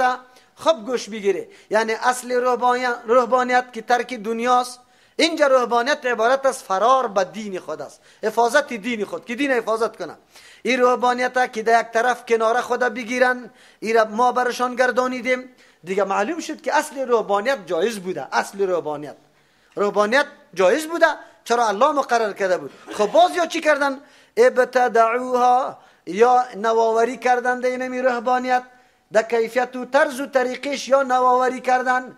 اصل رهبانیت کیفیتش بدل کردن. چرا؟ رهبانیت میگه ما کتبنا، فرض نکرده بودیم امی رهبانیت علیهم بالایشان، الا ابتغاء رضوان الله، بجز از اینکه طلب رضامندی الله را توسط امی رهبانیت بکنه. ما این رهبانیت که فرض کرده بودیم که رضای الله را سرش طلب کنه، لیکن یا چی کردن؟ فما رعوها، رعایت امی رهبانیت نکردن، حق رعایتها، لیاقت رعایتش. چی مانا؟ این مردم ها امیر رهبانیت که ذریعه رضامندی الله بود، طلب رضامندی الله بود، او طور نکردن. این رهبانیت دکانداری برای مال جلب توجه مردم کرد، جلب توجه مردم. ما گفتیم که گوشه بشینه، آلی رضامندی الله را طلب بکنه، لیکن دنیا تغییر دادن. آلی رضامندی الله تبارک و تعالی را سرش، رضامندی الله تبارک و تعالی را سرش طلب نمی کردن، ذریعه از او نبود، بلکه اینجا دکانداری شروع شد. این ذریعه جلب و جذب مردم کرد، حتی از مردم سوغاتا بگی، از مردم چیستا مال دنیا را بگی، از مردم تقاضا که دستای ما بوسه شوه، در پای ما افتاده شوه، حتی تایی که سجدن بر شوه. خب گوشیتانه بگیره.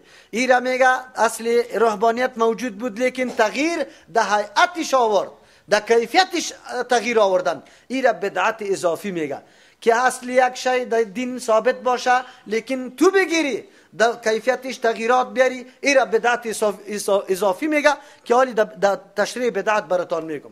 در این صورت اصل رهبانیت موجود بود، یا گرفتن آن چیزی که ذریعه طلب رضامندی الله بود او را گرفتن طلب مادیات و مال جور کردن، رعایتش نکردن. یک ترجمه. دوم ترجمه، وجعلنا فی قلوب الذین، ما گردانیدیم در دلای کسانی که تبعوه تابعداری عیسی علیه السلام کرده بودند، رأفتا نرمی و رحمتا مهربانی و شفقت و رهبانیت، یا اختراع کردن پیدا کردن رهبانیت، ابتدعوها. این ازمار علی شریطت تفسیر میگه در نحو، باز کدام وقت شما میخوانی که مفعول بهی عاملش مقدر باشه، به خاطر که پشتی سر دیگه فعل تفسیر امو عامله میکنه. ابتدعوهای دوم تفسیر ابتدعوهای اول میکنه که پیش از رهبانیت است. اصل عبارت اینطور است، و ابتدعو رهبانیت، یا ایجاد کردن اختراع کردن رهبانیت، ابتدعوها خودشان ایجاد کردن، ما کتبناها علیهم،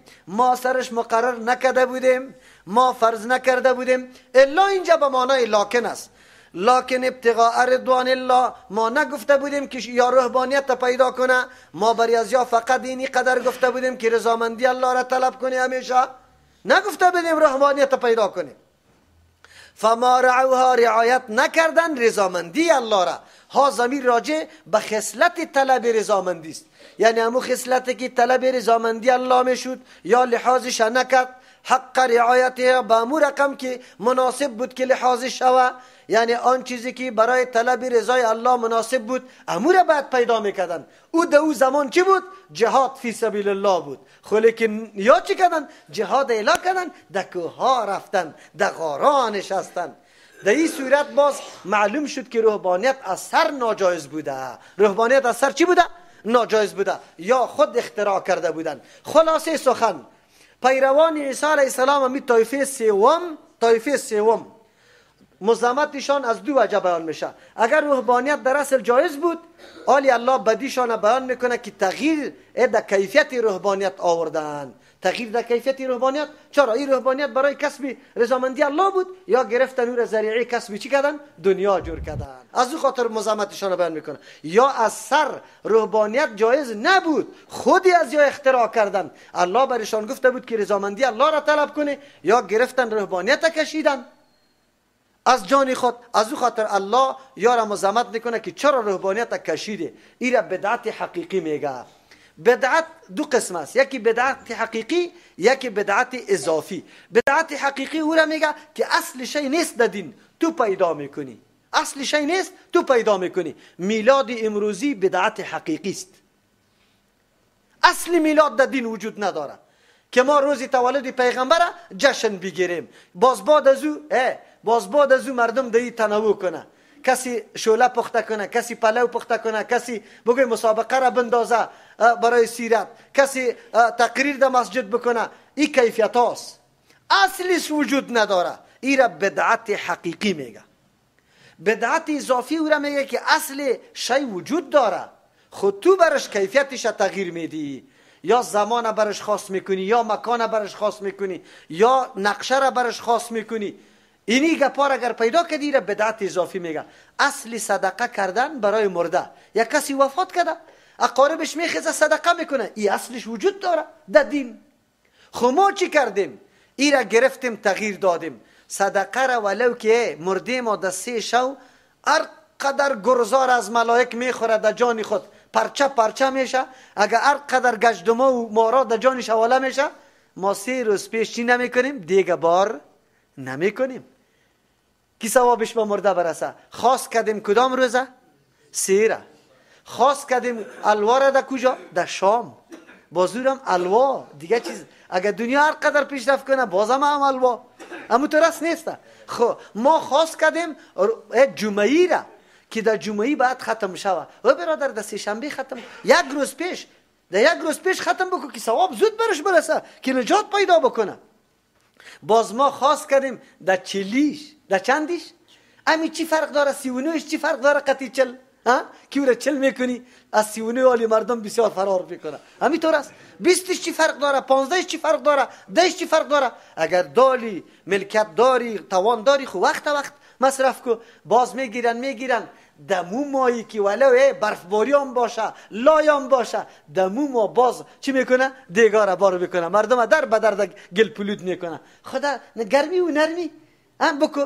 اینی را میگه چی کد سعی کنه یا حکم از جان خود پیدا کردن است، این بدعتی چی میگه؟ حقیقی.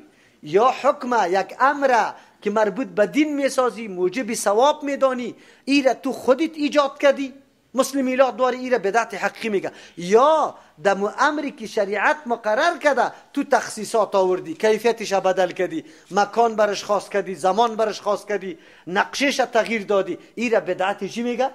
بگوی اضافی. این بدعت چی میگه؟ اضافی. اردویش در دین نارواست، بدعت حقیقی هم و بدعت اضافی هم. چرا؟ مقابله با دین است. نعوذ بالله نسبت خیانت با پیغمبر میکنی که پیغمبر یا علم نداشت او یا علم داشت به ما نگفته، لیکن اینی هم پرزی دین است. او یا است که نسبت تکذیب به الله میکنی که الله میگه الیوم اکملت لکم دینکم. کل پرزه های دین در اون زمان که آیت آمد پوره بود یا ناقص بود؟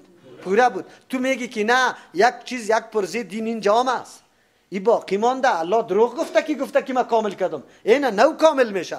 آلی کسایی که میلاد میکنه این مانا را داره که پیغمبر خیانت کرده نعوذ بالله، ما را خبر نداد از این می امر، این چقدر ثواب داره، ما را چرا نگفت؟ یا علم نداشت نعوذ بالله، یا است که ما را خبر نداد، خیانت کرده در رساندن حکم او تکذیب میکنی الله را. الله میگه دین دمو وقت کامل بود، تو میگین یک پرزش مانده بود که ما روز تولد پیغمبر چی بگیریم؟ جشن بگیریم. آلی مقصدی بدعت فهمیده؟ خب این مسئله بود تعلق در بدعت. آلی بیایی که روحانیت چی را میگه؟ روحانیت یکی معنای لغویش است، یکی معنای اصطلاحی، یکی معنای عرفی. روحانیت در لغت ترسیدن میگه. چی را میگه؟ بس ترسیدن، خلاص. در اصطلاح ترسیدن از الله تبارک و تعالی را میگه. ترسیدن از الله که سبب میشه برای اجتناب کردن از منهیات. چیزی که الله منع کرده آلی تو از او اجتناب میکنی، اینی ترس از الله را به نام روحانیت یاد میکنه در اصطلاح. اما در عرف روحانیت چی را میگه؟ در عرف ما و شما، در عرف ما و شما روحانیت عبارت از چی است؟ عبادت الله را یا ترس از الله با چی چیز میکنی؟ با حفاظت دین خود، که دین خود تو حفاظت میکنی. چیستا پناه میبری به سوی صحرا، به سوی غار، در اونجا پناه میبری. این را روحانیت عرفی میگه. اقسام روحانیت چند است؟ دو. یا ضرورت شرعی موجود است یا موجود نیست. اگر ضرورت شرعی موجود بود به روحانیت، صحرا رفتن، در غار نشستن، آلی بری تو جایز است، بلکه سری تو واجب و ضروری است. در حدیث های پیغمبر علیه السلام آمده روز فرا میرسه که کسی که به یک ریشه درخت محکم خدا گرفته دین خدا و اونجا عبادت الله را میکنه، چیستا اینطور زمان هم میرسه که مردم از هر طرف دستش کنده میشه، میره در بیخ یک چنار که دور در صحراست، دور یک درخت دور، در اونجا اموریشه چی را محکم گرفته عبادت الله را میکنه. چرا؟ دنیا یک دم مفسد میشه. اینجا تو حتی نمازی تا خوانده نمیتونی، قرآنت تلاوت کرده نمیتونی، دعوت خویش نمیتونی. اینجا این ضرورت شرعی است. در این وقتی ضرورت شرعی تو باید حفاظت دین خدا بکنی. حفاظت دینی تا به پناه بردن در صحرا، به پناه بردن در غارا است. مثالش در قرآن هم بر ما ذکر کرد. اصحاب کهف کدام مردم بود؟ چند تنی که مقابله با پاچا با فساد نداره، آلی میگیره اعدام میکنه، مجبور شدن که رفتن در غار پناه بردن. این را میگه دین خدا حفاظت کردن از روی ضرورت شرعی. این مطلوب است، این درست است، بلکه بعضی اوقات چی میشه؟ واجب میشه. در یک حدیث پیغمبر میگه بهترین شخص یک زمان میرسه که امو چوپانی است که قطعی مال خود پناه برده برای حفاظت دین خود، در سری کو اونجا مال خود میچرانه، آذان میگه برای نمازای خود، نماز خود میخوانه. او بهترین شخص میباشه. اینطور روز و اینطور حالت میه. یکی است که ضرورت شرعی نباشه او تو میری در غار میشینی، در صحرا میشینی، عبادت الله را میکنی، اینجا باز جایز نیست. چرا؟ پیغمبر علیه السلام چی میگه؟ لا رهبانیت فی الاسلام. رهبانیت کسی در صحرا بره، قطعی مردم تعلقه و رابطه نداشته باشه، امر بالمعروف نهی عن منکر نباشه، جهاد نباشه، دعوت نباشه، بره اونجا بشینه. ضرورت شرعی نیست. تو چرا اینجا رفتی؟ این ناجایز است. در این صورت که ضرورت شرعی وجود نداره، تو بیا قتی مردم در بین مردم زندگی کو، امر بالمعروف کو. مثل که عالی ضرورت شرعی وجود نداره. شما ترجمه قرآن آزاد کرده میتونی یعنی که سرتان محدودیت است. نماز آزاد خوانده میتونی یا محدودیت است. عالی دعوت بدی، عالی مبارزه کو، عالی امو کسایی که دشمن است شیوه های مختلف پیدا کرده تو در مقابل هر شیوهش باید مبارزه بکنی. تو نکنی که بری. از امو خاطر است اگر کسی به طریق سنت رسول الله خانقاه جور میکنه، کل چیست امونجا ذکرا میکنه، ولو که ذکرام از پیغمبر است، به طریق پیغمبر است، پیرشام خب عالم است، قرآن و حدیث هم میفهمه، خب بازم مردم در اونجا دعوت میده، این باز ناجایز است. چرا امروز روزی دعوت است یا روزی در گوشه‌نشینی؟ روزی دعوت است، روزی مقابله است. تو باید مردم تعلیم بدی، تربیه کنی در مقابل دشمن. جوان تربیه کو که قطعی اونجا قطعی دشمن مقابله بکنه، بازی ناجایز است. یکی روحانیت که در این وقتا مردم به نام تصوف و پیر و پیروازی کشیده، این کدام روحانیت است؟ نکاح نکو، سختی و تکلیف سری خود بیار، ریاضت بکو، ما چیزی خوب نمیخورم او چیستا مردم در گرد خود جمع بکو. نه ذکر به طریق پیغمبر، نه کلماتی که تو یاد میکنی در حدیث ثابت است. خودی همین مرشد که معرفی میکنه نه قرآن هم میفهمه، نه حدیث هم میفهمه، نه ایمان تشریح کرده میتونه، نه از تعلیمات پیغمبر آگاهی داره. خب مردم دعوت به چی میده؟ بگه که بیای اینجا با هم جمع شویم. این خو قطعا حرام است، این در دین قطعا وجود نداره. پیغمبر میگه روحانیت امت ما جهاد در راه الله است. جهاد در راه الله بکو، مقابله با دشمن بکو. اینی را میگه. امروز ما دشمنی قطعی مردمای چی نداریم. اگر یک پیر پیدا شوه، مرشد که خود معرفی میکنه پیدا شوه که ترجمه قرآن بفهمه، حدیث پیغمبر درس گفته باشه، مریدای خود دعاهای پیغمبر، اذکار پیغمبر یاد میده، در مرکزش ترجمه قرآن میشه، درس حدیث داده میشه، دعوت میکنه، با سر و چشم من میرم دستش بوسه میکنم، برای شما تو قدر قائل هستم. لیکن کدام تصوف، کدام ذکری که الله یک کلمه از پیغمبر که نقل شده در حدیث در اونجا گفته نمیشه. مدح پیری تا بگو قیوم زمان است او کامل و مکمل است، رقم صفات را برش یاد کرده برو، سرا را شور بده، رقص موجود باشه، دیوانگی موجود باشه، بگو بیابی و بیعزتی و بیابرگی موجود باشه، او مردم بیخو شوه، او چیستا خسته باشن، هایو هویو، اختلاط مرد و زن هم قطی. کدام کس از کیر عبادت بگویه و ذکر بگویه؟ لعنتی الله سری او طور کس نمیشه که دین اینقدر سبک معرفی میکنه. کدام جای است؟ ما قطعشان دشمنی نداریم، میگیم نکنه، دین تخریب نکنه. توسط شما چهره دین بدل شد، مردم والی نمیشناسه که کدام طرف بره، دین کدام است. اینطوری رهبانیت در دین اسلام قطعا وجود نداره. اگر ضرورت شرعی باشه اگر نباشه این دین نیست. یا خو همیشه ما براتون فرمول دادم، در هر جایی که رفته بگو امی طرز و طریقه عبادت به طرز و طریقه پیغمبر میشه یا خلاف پیغمبر. هر وقت که دینمی طور جا رفته بگو امی طرز و طریقه را پیغمبر کرده، برای ما سند بده، ما تابعت هستم. فقط سند بده، تو فقط سند برای ما بده که پیغمبر امی کار کرده، امی قسم کرده که من قطع یک جا شوم. ولی وقتی که هیچ سند نداری و تو از خود اختراع کردی دیگه چی بود؟ و روحانیت ابتدعوها، یا از خود کشیده ای کارا را و ای مردم دعوت میده که دین است. کی گفت که دین است؟ اونجا که بری چی برات تعلیم میده؟ الا عبادت که میکنی اینطور فکر بکو که نور از آسمان میاد قلبم پایین میشه. عبادت ده چی بکو؟ قلب تکان اینطور خیز بزنه. در کدام حدیث ثابت میکنی قلبای صحابه خیز میزد؟ ذکر قطع قلب میکرد، ذکر قطع لسان بود. ذکر در قلب الله در یادت باشه، هر قدم که میگذاری مطابق قانون الله باشه. این معنای ذکر است. این در کجاست؟ برای من بگو دیگه. تو خود پیدا کردی دینه، به مردم دین معرفی کردی. در کجا؟ برای تو میگه که یک وجود از غیر از الله دیگه وجود نیست، هر چیزی که میبینی وجود الله است. این عقیده، این عقیده وحدت الوجود میگه. برات چی میگه؟ اگر مشکل برات میرسه توجه تا طرف پیرت بگی. عجیب گپ است. این خب کلش اونطور مسائلی است که صراحتا مناقض با امر احکام الله و آیات قرآن است. ببینی این را دین معرفی کرده و مردم میگه که الا طایفه های فلانی پیدا شده اینطور قبول نداره. برادر ما اولیا را قبول داریم، کرامت را قبول داریم، دین ما هر عملی که موافق نقشه پیغمبر صلی الله علیه و سلم باشه قبول داریم. خب شما دلیل از نقشه پیغمبر برای ما پیش کنی، دلیل پیش کنی. از نقشه پیغمبر ما قبول داریم. در غیر از او که اینطور ببینم تا که دعوا میپری، اینطور ببینم که مرا 100 مرتبه کشته میتونی پس زنده میتونی، ما عقیده سرت ندارم. میگم تو دجال هستی. تو چی هستی؟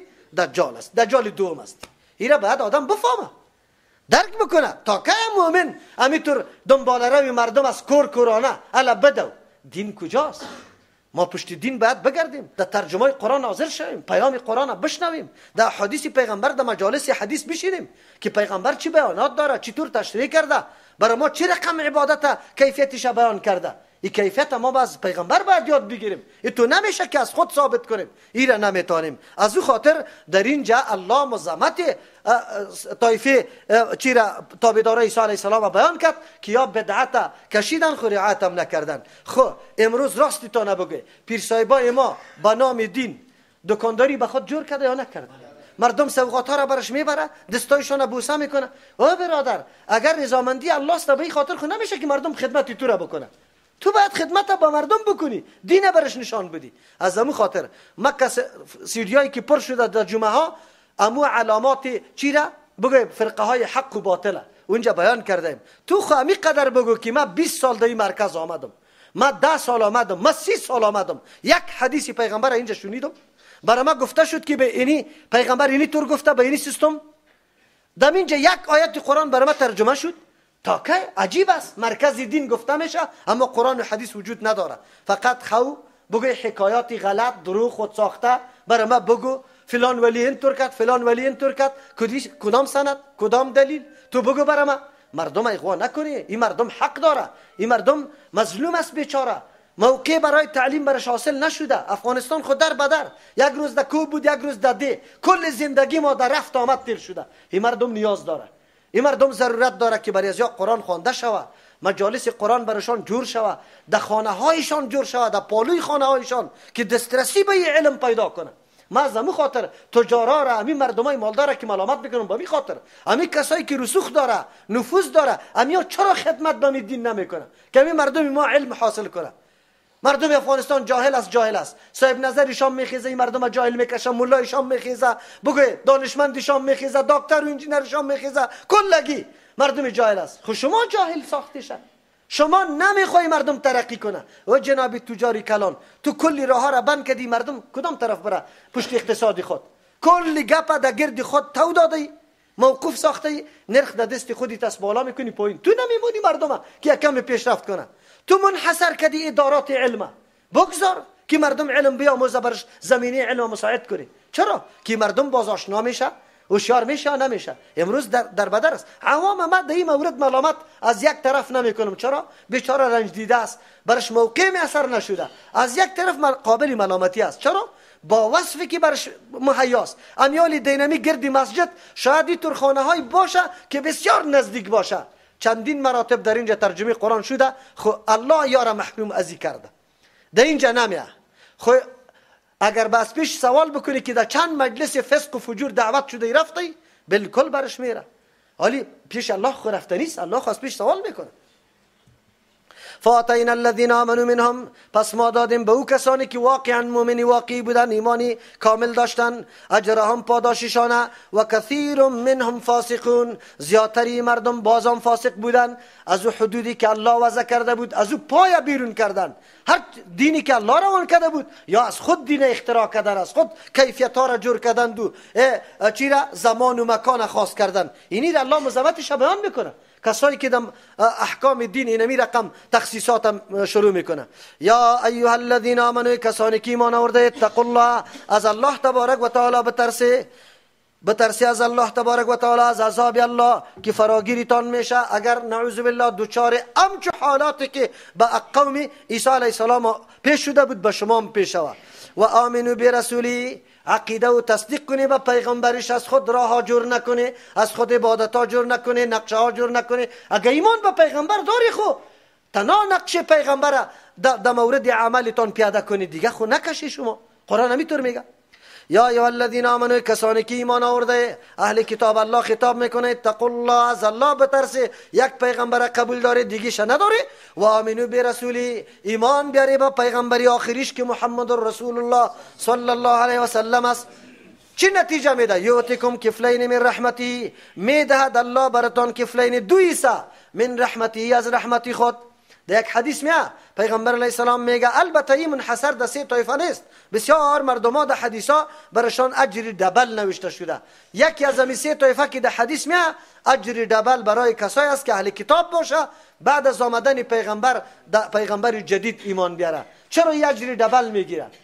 به خاطر که سری 2 پیغمبر ایمان داره؟ نه، این منظور نیست.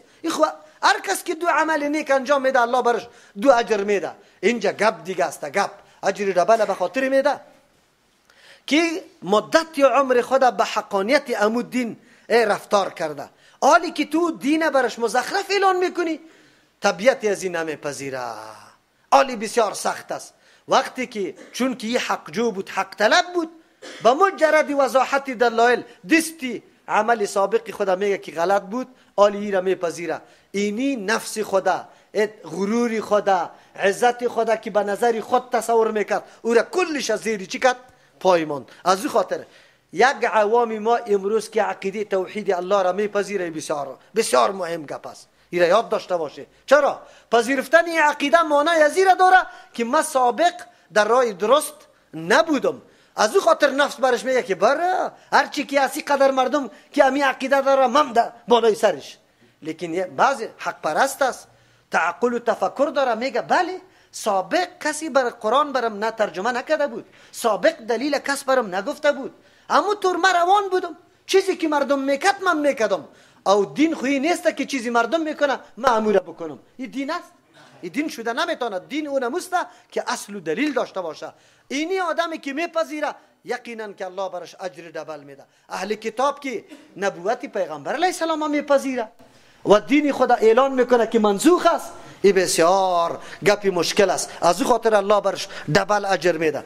و یجعل لکم نورا، میگردان الله برای شما روشنی، تمشون بی که شما راه می روید بی توسط نور. اشاره میکنه از این پیش شما به کدام دینی که شما پابند بوده او دین جوابگوی پاسخگوی نیازات مردم نبود، دلیل و سند نداشت. آلی پیغمبری را عقیده کنه که دینی از این کامل سند و دلیل داره. چراغ در دستت است، دلیل قطعت است، هر طرف که حرکت میکنی برو، بس پیش کده برو. و یغفر لکم، بخشش میکنه الله براتان. بله سابقی کدام کمی کوتاهی بوده در دین سابقه، تو را پیروی به خاطر کرده بودی که دین حق است، نمیفهمیدی، حالی که فهمیدی او را برات معاف میکنه. عوام امروزی ما اگر امروز دین حق بفهمه و قبول کنه، دین سابقیش هم الله قبول میکنه. چرا؟ او را پیروی از نگاه حق بودن کرده بود یا از نگاه باطل بودن؟ از نگاه حق بودن کرده بود. الله او را ضایع نمیکنه. اگر نیک حق شناختی بازم نمیایی دیگه عالی بگوی عذاب دبل برات نوشته میشه که تا حالی را اونجا و اینجا تو حق میبینی او نمیپذیری. والله غفور رحیم، الله مهربان ذات است، بسیار مهربان، میپذیره وقتی که عقیده حق برات رسید حق میپذیری. رحیم رحم کننده است، به خاطر رحمش میگیره امو اعمال سابقیت هم الله برباد نمیکنه. لئلا یعلم، الله زاید است، لئلا یعلم لیعلم که بدانه اهل کتابی که ایمان ناورده، اهل الکتاب اهل کتاب که بدانن اهل کتابی که ایمان ناورده چی را بدانه؟ الله یقدرونه که وا توانایی نداره علی شیء به حاصل کردن کدام چیز من فضل الله، از احسانات الله. کدام اهل کتابی که ایمان آورد الله و فواید ذکر کرد که یؤتیکم کفلین من رحمتی، دبل اجر برش میده. مردمایی که ایمان ناورده بدانن یکی کل فایده ها و امتیازات ایده قدرت الله است و ان الفضل بید الله، یقینا امی احسانات در اختیار الله است. یؤتیه من یشاء، میدهد به کسی که الله بخواه.